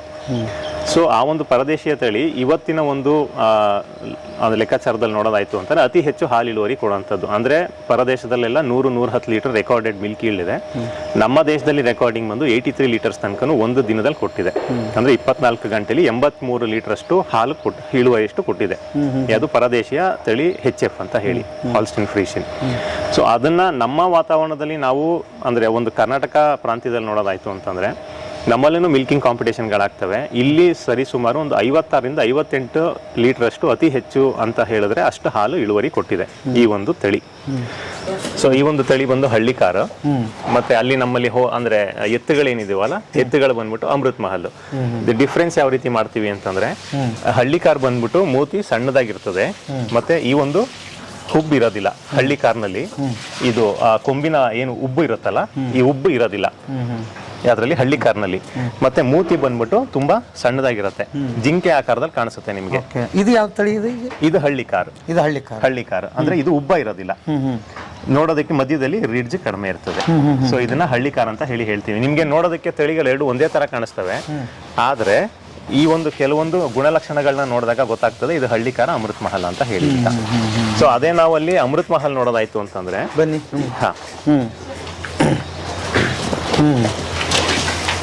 ಇವೆಲ್ಲ ಏನು? ಇವೆಲ್ಲ ಬಂದ್ಬಿಟ್ಟು ಕ್ರಾಸ್ ಬ್ರೀಡ್ಸ್ ಅಂದ್ರೆ ಮಿಶ್ರ ತಳಿಗಳು. ಮಿಶ್ರ ತಳಿಗಳು ಇವು. ಅಂದ್ರೆ ಹೆಂಗೆ ಸರ್ ಅದು? ಸರ್ ಹೇಳ್ತೀನಿ ಅದ್ರ ಬಗ್ಗೆ. ಏನಿದು? ಇದು ಎತ್ತುಗಳು ಸರ್, ಬಂಡಿ ಹೂಡ್ಲಿಕ್ಕೆ ಅಂತ ಹೇಳಿ ಎತ್ತುಗಳನ್ನ ಇಟ್ಕೊಂಡಿದೀವಿ. ಏನ್ ಸರ್ ಅದ್ಭುತವಾಗಿದಾವೆ. ಸೊ ಅದ್ರದ್ದು ಕೊಂಬಿನ ಉಬ್ಬುಗಳು ನೋಡ್ತು ಅಂತಂದ್ರೆ ಗೊತ್ತಾಗತ್ತೆ ನಿಮ್ಗೆ. ಅದ್ರಲ್ಲಿ ಉಬ್ಬು ಇರ್ಲಿಲ್ಲ, ಇದರಲ್ಲಿ ಉಬ್ಬು ಕಾಣಿಸ್ತದೆ. ಉಬ್ಬು ಗೊತ್ತಾಗ್ತಿದ್ಯಾ? ಈ ಒಂದು ಉಬ್ಬು ಕಾಣಿಸ್ತದೆ. ಈ ಉಬ್ಬು ಆ ಒಂದು ತಳಿಲಿ ಇರೋದಿಲ್ಲ. ಇಷ್ಟೇ ವ್ಯತ್ಯಾಸ. ಜೊತೆಗೆ ಮೂತಿ ನೋಡಿದ್ರು ಅಂತಂದ್ರೆ ಮೂತಿ ಇದ್ರದ್ದು ಸ್ವಲ್ಪ ಬಲ್ಕಿ ಆಗಿರುತ್ತೆ, ದೊಡ್ಡದಾಗಿರುತ್ತೆ, ಅಗಲ ಇರುತ್ತೆ. ಅದರಲ್ಲಿ ಜಿಂಕೆ ತರದ ಆಕಾರದಲ್ಲಿ ಇರುತ್ತೆ. ಜಿಂಕೆ ಆಕಾರದಲ್ಲಿ ಇದ್ರೆ ಹಳ್ಳಿಕಾರ್, ಸ್ವಲ್ಪ ದೊಡ್ಡದಾಗಿತ್ತು ಅಂತಂದ್ರೆ ಅಮೃತ್ ಮಹಲ್. ಹಾಗೆ ಇವು ದಿನಪೂರ್ತಿ ಕೆಲಸ ಮಾಡ್ತವೆ. ಅವು ಬಂದ್ಬಿಟ್ಟು ನಿಮ್ಗೆ ಇದು 6 ರಿಂದ 8 ಗಂಟೆಲಿ ಏನು ಕೆಲಸ ಮಾಡುತ್ತಲ್ಲ ಆ ಕೆಲಸ ಅದು 3 ಗಂಟೆಲೆ ಮಾಡ್ಕೊಡುತ್ತೆ ನಿಮ್ಗೆ. ಅಷ್ಟು ಸ್ಟಡಿ ಆಗಿರ್ತವೆ. ಅಂದ್ರೆ ಕೆಲಸ ಫಾಸ್ಟ್ ಆಗಿ ಮಾಡುತ್ತೆ. ಇದು ನಿಧಾನಕ್ಕೆ ಮಾಡಿದ್ರು ಜಾಸ್ತಿ ಹೊತ್ತು ಮಾಡುತ್ತೆ. ಇದ್ರಲ್ಲಿ ಸ್ಟಾಮಿನಾ ಜಾಸ್ತಿ, ಅದ್ರಲ್ಲಿ ಸ್ಟಾಮಿನಾ ಕಡಿಮೆ. ಆದ್ರೆ ಫಾಸ್ಟ್ ಜಾಸ್ತಿ ಅದು. ಓಕೆ. ಅದು ತುಂಬಾ ಸ್ಪೀಡ್, ಇದು ಸ್ಪೀಡ್ ಕಡಿಮೆ, ಸ್ಟಾಮಿನಾ ಜಾಸ್ತಿ. ಮತ್ತೆ ಆಯ್ಕೆ ನಾವು ಮಾಡ್ಕೊಳ್ಳೋದು ಹೆಂಗೆ? ಆಯ್ಕೆ ಮಾಡೋದು ರೈತನ ಮೇಲೆ ಇರುತ್ತೆ ಸರ್. ಇವಾಗ ಏನಂತಂದ್ರೆ ರೈತರುಗಳು ಏನ್ ಮಾಡ್ತಾರೆ, ಇವಾಗ ನಂದು ಬೆಳಿಗ್ಗೆ ಒಂದು 6 ಗಂಟೆಗೆ ಸ್ಟಾರ್ಟ್ ಮಾಡಿದ್ರೆ 3 ಗಂಟೆಲಿ ಕೆಲಸ ಮುಗಿಬೇಕು, 9 ಗಂಟೆಗೆ ಕೆಲಸ ಮುಗಿಬೇಕು, ಮನೇಲಿ ಬಂದು ನಾನು ಮಲಗಬೇಕು. ಅಂತ ಸಮಯದಲ್ಲಿ ಹಳ್ಳಿ ಕಾರ್ ಒಳ್ಳೇದು. ನಾನು ದಿನಪೂರ್ತಿ ಮಾಡ್ತೀನಿ, ನನಗೆ ಜಾಸ್ತಿ ಕೆಲಸ ಇದೆ, ಅಮೃತ್ ಮಹಲ್ ಒಳ್ಳೇದು. ಅಲ್ಲ, ಈಗ ಹೇಳಿದ್ರಲ್ಲ ಅದು ಫಾಸ್ಟ್ ಆಗಿ ಮಾಡುತ್ತಂತೆ, ಎರಡು ಒಂದೇ ಆಯ್ತಲ್ಲ ಸರ್? ಇದು ಸ್ಲೋ ಆಗಿ ಮಾಡುತ್ತೆ, ಅದು ಫಾಸ್ಟ್ ಆಗಿ ಮಾಡುತ್ತೆ. ಹೌದು, ದಿನಪೂರ್ತಿ ಮಾಡುತ್ತೆ. ಈಗ 2 ಎಕರೆ ಹರಗಬೇಕು ಬಿತ್ತಬೇಕಂದ್ರೆ ಅದು 3 ತಾಸಲ್ಲಿ ಮಾಡುತ್ತೆ, ಇದು ಸಾಯಂಕಾಲವರೆಗೆ ಮಾಡುತ್ತೆ. ಇವಾಗ ಏನಾಗ್ತದೆ, ಫ್ಲಾಟ್ ಲ್ಯಾಂಡ್ ಇರುತ್ತೆ ನಿಮ್ಮಲ್ಲಿ, ಫ್ಲಾಟ್ ಲ್ಯಾಂಡ್ ನ ಒಂದೇ ಸರ್ತಿ ಉಳುಮೆ ಮಾಡ್ಬಿಡ್ತೀರಿ, ಅದನ್ನ ತಗೊಂಡೋಗಿ. ಇವಾಗ ಮಧ್ಯದಲ್ಲಿ ಸಾಲು ಹೊಡಿಬೇಕಲ್ಲ, ಸಾಲು ಹೊಡಿಬೇಕಾದ್ರೆ ನನಗೆ ಸ್ಪೀಡ್ ಹೊಡಿಬೇಕು. ಹೌದು, ನನಗೆ ತುಂಬಾ ಸ್ಪೀಡ್ ಆಗ ಅವಶ್ಯಕತೆ ಇಲ್ಲ, ನನಗೆ ನಿಧಾನಕ್ಕೆ ಆಗ್ಬೇಕು. ಅಂತ ಟೈಮಲ್ಲಿ ಇದನ್ನ ಬಳಕೆ ಮಾಡ್ಕೊಳ್ಳಿ. ಗೊತ್ತಾಯ್ತಲ್ಲ? ಆ ರೀತಿಲಿ. ಸೊ ನೀವು ನಿಧಾನವಾಗಿ ಕೆಲಸ ಮಾಡವೇ ಇದಾವೆ, ಅದಕ್ಕೆ ಇದನ್ನ ಬಳಸ್ರಿ. ಹೌದು ಹೌದು. ಅಂದ್ರೆ ನೀವೊಂದು ಜೊತೆ ಸಾಕೊಳ್ಳಿ, ನಾನೊಂದು ಜೊತೆ ಸಾಕೊಳ್ತೀನಿ. ನಿಮಗ್ ಬೇಕಾದಾಗ ನನಗೆ ಕೊಡಿ, ನನಗ್ ಬೇಕಾದಾಗ ನಿಮ್ಗೆ ಕೊಡ್ತೀನಿ. ನನ್ನ ಹತ್ರ ಒಂದು ತಳಿ ಇದೆ, ನಿಮ್ಮ ಹತ್ರ ಒಂದು ತಳಿ ಇದೆ. ಸೊ ಆ ರೀತಿ ಮಾಡ್ಕೊಂಡ್ರೆ ಮ್ಯೂಚುವಲ್ ಬೆನಿಫಿಟ್ ಆಗ್ತದೆ. ಸೊ ಆ ರೀತಿಲಿ ಸರ್, ಅಂದ್ರೆ ಆ ರೀತಿಲಿ ನಾವು ಬ್ರೀಡ್ ಡಿಫ್ರೆನ್ಶಿಯೇಟ್ ಮಾಡ್ತೀವಿ. ಅಲ್ಲಿ ಗೊತ್ತಾಗ್ತಿದೆ ಅಲ್ಲ, ಹುಬ್ಬಲ್ಲಿ, ಆ ಹುಬ್ಬಲ್ಲಿ ಕೊಂಬಿನ ಉಬ್ಬು ಕಾಣಿಸ್ತದೆ, ಅದ್ರಲ್ಲಿ ಕೊಂಬಿನ ಉಬ್ಬು ಕಾಣೋದಿಲ್ಲ. ಮೂತಿ ನೋಡ್ತು ಅಂತಂದ್ರೆ ಅದು ಜಿಂಕೆ ಆಕಾರದಲ್ಲಿ ಇರುತ್ತೆ, ಇದು ಜಿಂಕೆ ಆಕಾರದಲ್ಲಿ ಇರೋದಿಲ್ಲ. ಮತ್ತೆ ಇದನ್ನ ಈ ಹೋರಿಗಳಲ್ಲಿ ನಾವು ಕ್ಯಾಸ್ಟ್ರೇಷನ್ ಅಂತ ಹೇಳಿ ಮಾಡ್ತೀವಿ, ಇಡ ಹೊಡಿಯೋದು ಅಂತ ಹೇಳಿ ಕನ್ನಡದಲ್ಲಿ ಸಾಧಾರಣವಾಗಿ ಹೇಳ್ತೀವಿ. ಅದು ಕ್ಯಾಸ್ಟ್ರೇಷನ್ ಮಾಡಿದ್ವಿ ಅಂತಂದ್ರೆ ಈ ಹೋರಿಗಳು ಸಂಪೂರ್ಣ ಬಿಳಿ ಬಣ್ಣಕ್ಕೆ ಬಂದ್ಬಿಡ್ತವೆ. ಹೌದು, ಈ ಹೋರಿಗಳಿಗೆ ಏನಾದ್ರೂ ನಾವು ಹಿಡ ಹೊಡಿಲಿಲ್ಲ ಅಂದ್ರೆ ಬೀಜನ ತೆಗಿಲಿಲ್ಲ ಅನ್ನೋದಾಯ್ತು ಅಂತಂದ್ರೆ ಅರ್ಧ ಭಾಗದಲ್ಲಿ ಕಪ್ಪಗಿರುತ್ತೆ, ಮುಂದ್ಗಡೆ ಮತ್ತೆ ಈ ಹಿಂದ್ಗಡೆ ಭಾಗದಲ್ಲಿ ಕಪ್ಪಗಿರುತ್ತೆ ಸಂಪೂರ್ಣ, ಮಧ್ಯದ ಭಾಗದಲ್ಲಿ ಮಾತ್ರ ಬಿಳಿ ಇರುತ್ತೆ.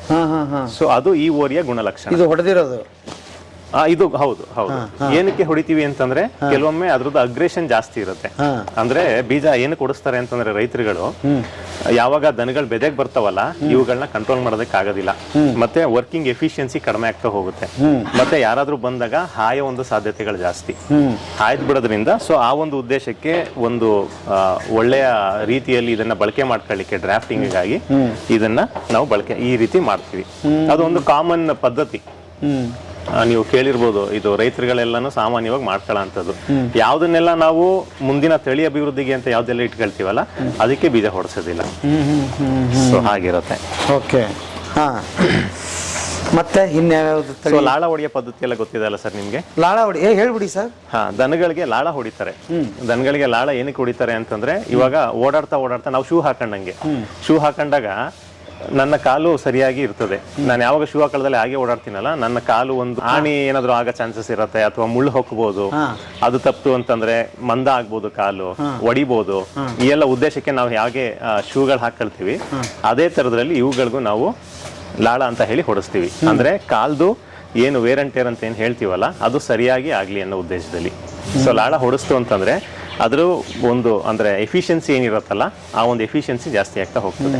ಅದು ಎಷ್ಟು ಯಾವಾಗ ಮಾಡಿಸ್ಬೇಕು ಅದನ್ನ? ಸರ್, ಲಾಳ ಹೊಡಿಯೋದು ಹೇಗೆ ಅಂತಂದ್ರೆ, ನೀವು ಒಂದು ಶೂ ಖರೀದಿ ಮಾಡಿದ್ರಿ ಅಂತಂದ್ರೆ ನೀವು ಅದು ಒಂದು ವಾರದಲ್ಲೇ ಹರಿಬಹುದು, ಒಂದು ತಿಂಗಳ ಹರಿಬಹುದು, ಇಲ್ಲ 1 ವರ್ಷಕ್ಕೆ ಹರಿಬಹುದು. ಅಂದ್ರೆ ನೀವು ಯಾವ ರೀತಿ ಬಳಕೆ ಮಾಡ್ತೀರಾ. ದನಗಳಲ್ಲೂ ಅಷ್ಟೇನೆ. ಇವಾಗ ನಾನು ತುಂಬಾ ಅತಿ ಹೆಚ್ಚು ಬಳಕೆ ಮಾಡ್ತೀನಿ ದನಗಳನ್ನ, ಬೆಳಿಗ್ಗೆಯಿಂದ ಸಂಜೆ ತನಕ ತಿಂಗ್ಳುಗಟ್ಲೆ ನಾನು ಉಳುಮೆ ಮಾಡ್ತೀನಿ ಅಂತಂದ್ರೆ 1 ತಿಂಗಳಿಗೆಲ್ಲ ಓಡಿಸ್ಬೇಕಾಗ್ಬೋದು. ಅಥವಾ ನೀವು ಕಿಲೋಮೀಟರ್ ಗಟ್ಲೆ ಇವಾಗ ರೋಡ್ ನಲ್ಲಿ ಕರ್ಕೊಂಡೋಗಿ ಬರ್ತೀರಾ ಅಂತಂದ್ರೆ ವಾರ 15 ದಿನಕ್ಕೆ ಓಡಿಸ್ಬೋದು. ಸೊ ಅಂದ್ರೆ ಯಾವ ರೀತಿ ಅದು ಸವಿತದಲ್ಲ, ಅದ್ರ ಸವಿಯೋಕೆ ಮೇಲೆ ನೀವು ಅದನ್ನ ಲಾಳನ ಹೊಡಿಸ್ಬೇಕಾಗ್ತದೆ. ಇದು ಹಾನಿಗಿನಿ ಏನೋ ಆಗಲ್ವಾ? ಏನು ಹಾನಿ ಆಗೋದಿಲ್ಲ ಸರ್. ಲಾಳ ಏನಂತಂದ್ರೆ ಉಗುರ್ತರ, ಅದು ಗೊರ್ಸ ಅಂತ ಏನಿದೆಯಲ್ಲ ಅದು ಉಗುರ್ತರ. ಆ ಉಗುರು ಏನಿರುತ್ತಲ್ಲ, ಏನು ಬೆಳೆದಿದೆ ಉಗುರು, ಆ ಬೆಳೆದಿರೋ ಉಗುರಿಗೆ ಮೊಳೆ ಹಾಕಿ ಲಾಳ ಹೊಡಿತೀವಿ. ಒಳಗಡೆ ಹೊಕ್ಕಿರೋದಕ್ಕೆ ಏನಾದ್ರೂ ನೀವು ಮೊಳೆ ಹಾಕಿ ಲಾಳ ಹೊಡೋದ್ರಿ ಅಂತಂದ್ರೆ ರಕ್ತ ಬರ್ತದೆ. ಸೊ ಅದನ್ನೆಲ್ಲ ನಮ್ಮಲ್ಲಿ ಗೊತ್ತಿರೋ ಅಂತ ಸ್ವಲ್ಪ ಒಂದು ಎಕ್ಸ್ಪೀರಿಯನ್ಸ್ ಇರೋ ಅಂತವ್ರು, ಅಂದ್ರೆ ಅನುಭವ ಇರೋ ಅಂತ ವ್ಯಕ್ತಿಗಳಿಂದನೇ ನಾವು. ಹೆಂಗ್ ಗೊತ್ತಾಗುತ್ತೆ ಸರ್? ಲಾಳ ಹೊಡಿಯೋರ್ನ ಕರ್ಕೊಂಡ್ ಬರ್ತೀವಿ, ನಾವು ಹೊಡೆದಿದ್ದೀನಿ ಅಂತ ನಾವು ಹೊಡಿಸ್ತೀವಿ, ಅವ ಹೆಂಗೆ ನಾವು ಡಿಸೈಡ್ ಮಾಡೋದು? ಅದು ಅನುಭವದ ಮೇಲೆ ಹೊಡಿತಾರೆ ಸರ್. ಅಂದ್ರೆ ಹೇಗೆ ಅಂತಂದ್ರೆ, ಅದು ಇವಾಗ ಏನು ನಿಮ್ಗೆ ಲಾಳದ್ದು ಕಾಣತ್ತಲ್ಲ, ಗೊರ್ಸು ಏನ್ ಕಾಣತ್ತಲ್ಲ, ಆ ಗೊರ್ಸ್ನಲ್ಲಿ ಅದು ಸಂಪೂರ್ಣವಾಗಿ ನಿಮ್ಗೊಂದು 3.5-4 ಇಂಚಷ್ಟು ಕಾಣಿಸ್ತಿರ್ಬೋದು. ಅದರಲ್ಲಿ ಕೆಳಗೆ 1 ಇಂಚ್ ಏನ್ ಭಾಗ ಇರುತ್ತಲ್ಲ, ಅದು ಸಂಪೂರ್ಣವಾಗಿ ಏನು ರಕ್ತ ಸಂಚಾರ ಇಲ್ದಲೇ ಇರೋ ಅಂತ ಜಾಗ ಅದು. ಆ ಜಾಗಕ್ಕೆ ಮಾತ್ರ ನಾವು ಲಾಳ ಹೊಡಿಯಕ್ ಸಾಧ್ಯ. ಉಳ್ಕಿದು ಮೇಲ್ಗಡೆ ಏನಿದೆ, 2.5-3 ಇಂಚ್ ಮೇಲ್ಗಡೆ ಏನಿದೆ, ಅದರಲ್ಲಿ ರಕ್ತ ಚಲನೆ ಇರ್ತದೆ. ಸೊ ಅಂತ ಜಾಗದಲ್ಲಿ ಹೊಡಿದಕ್ ಬರೋದಿಲ್ಲ. ಹೌದು. ಎಷ್ಟು ವರ್ಷದವರೆಗೆ ಹೊಡಿತಾರೆ? ಅದೇ ಮತ್ತೆ ಬಳಕೆ ಆಗ್ತದೆ ಸರ್. ಇವಾಗ ನಮ್ಮಲ್ಲಿ 6 ತಿಂಗಳಿಗೆ ಒಮ್ಮೆ ಓಡಿಸ್ತಾ ಇದೀವಿ. ಅದು ಕೆಲವೊಮ್ಮೆ 8 ತಿಂಗಳಾಗ್ಬೋದು, 10 ತಿಂಗಳಾಗ್ಬೋದು. ಆದ್ರೆ ಯಾವ ರೀತಿ ಸವಿಯತ್ತಲ್ಲ ಅದ್ರ ಮೇಲೆ ನಾವು ಓಡಿಸ್ತಾ ಹೋಗ್ತೀವಿ. ಇನ್ನು ಕಾಯಿಲೆ ವಿಚಾರಕ್ಕೆ ಬರೋದಾದ್ರೆ ಹಾಂ ಸರ್. ಏನು ಹಸುಗಳಿಗೆ ಮನುಷ್ಯರಿಗಾದಂಥ ವಯಸ್ಸು ಕಾಯಿಲೆಗಳು ಬರ್ತಾ, ವಾತಾವರಣ ಪ್ರಕೃತಿಲಿ ಬದಲಾವಣೆಗಳಿಂದ ಬರ್ತಾ, ಅಥವಾ ನಾವಿಲ್ಲಿ ಪರಿಸರದಿಂದ ಏನಾದರೂ ಬರ್ತಾ, ಅಥವಾ ನಾವೇನಾದರೂ ಹಾನಿ ಮಾಡಿ ಏನಾದರೂ ಅದಕ್ಕೆ ಬರುತ್ತಾ, ಅಥವಾ ಡೆಲಿವರಿ ಟೈಮಲ್ಲಿ ಬರುತ್ತಾ, ಹೇಗದು ಸರ್? ಕಾಯಿಲೆಯನ್ನ ಒಂದು ಇದನ್ನ ನೋಡೋದಾದ್ರೆ ಎಲ್ಲ ನೀವು ಹೇಳಿದ್ರಲ್ಲ ಇಷ್ಟು ಸಮಸ್ಯೆಗಳು ಅಂತ ಏನು ಹೇಳಿದ್ರಲ್ಲ, ಎಲ್ಲದರಿಂದನೂ ಬರೋ ಸಾಧ್ಯತೆಗಳು ಇರುತ್ತೆ. ಮೊದಲನೇದಾಗಿ ದನಗಳಲ್ಲಿ ಅತಿ ಹೆಚ್ಚು ಬರೋಂಥದ್ದು ಇವಾಗ ಫಿಸಿಯೋಲಾಜಿಕಲ್ ಡಿಸೀಸಸ್ ಅಂತ ಹೇಳ್ತೀವಿ. ಕೆಲವೊಮ್ಮೆ ಬಾಣಂತಿ ಆರೈಕೆ ಚೆನ್ನಾಗಾಗ್ಲಿಲ್ಲ ಅಂತ ಹೇಳೋಣ. ಬಾಣಂತಿ ಆರೈಕೆ ಚೆನ್ನಾಗಾಗ್ಲಿಲ್ಲ ಅಂತಂದ್ರೆ ಮೊದಲನೇದಾಗಿ ಬರೋದು ಹಾಲ್ ಜ್ವರ, ಮಿಲ್ಕ್ ಫೀವರ್ ಅಂತ ಹೇಳ್ತೀವಿ. ಹಾಲ್ ಜ್ವರ ಬಂತು ಅಂತಂದ್ರೆ ದನಗಳು ಕರು ಹಾಕಿದ ಕೂಡಲೇ ಎದ್ದೇಳೋದಕ್ಕಾಗೋದಿಲ್ಲ, ಮಲಗ್ಬಿಟ್ಟಿರ್ತವೆ. ಸೊ ಕೆಚ್ಚಲೆಲ್ಲ ನೋಡ್ತು ಅಂತಂದ್ರೆ ತುಂಬಾ ದೊಡ್ಡ ಪ್ರಮಾಣದಲ್ಲಿ ಕೆಚ್ಚಲು ಮಾಡ್ಕೊಂಡಿರುತ್ತೆ, ಎದ್ದೇಳೋದಕ್ಕಾಗೋದಿಲ್ಲ, ಸುಸ್ತಾಗಿ ಕೆಳಗಡೆನೆ ಕೂತ್ಬಿಟ್ಟಿರುತ್ತೆ. ಅಂತ ಟೈಮಲ್ಲಿ ನಾವು ಯಾವ್ದಾದ್ರು ಪಶು ವೈದ್ಯರದ್ದು ಸಹಾಯ ತಗೊಳ್ಳೇಬೇಕಾಗ್ತದೆ. ಅದಕ್ಕೆ ಬೇಕಾದ ಒಂದು ಟ್ರೀಟ್ಮೆಂಟ್ ನ ಮಾಡಿಸ್ಲೇಬೇಕಾಗ್ತದೆ.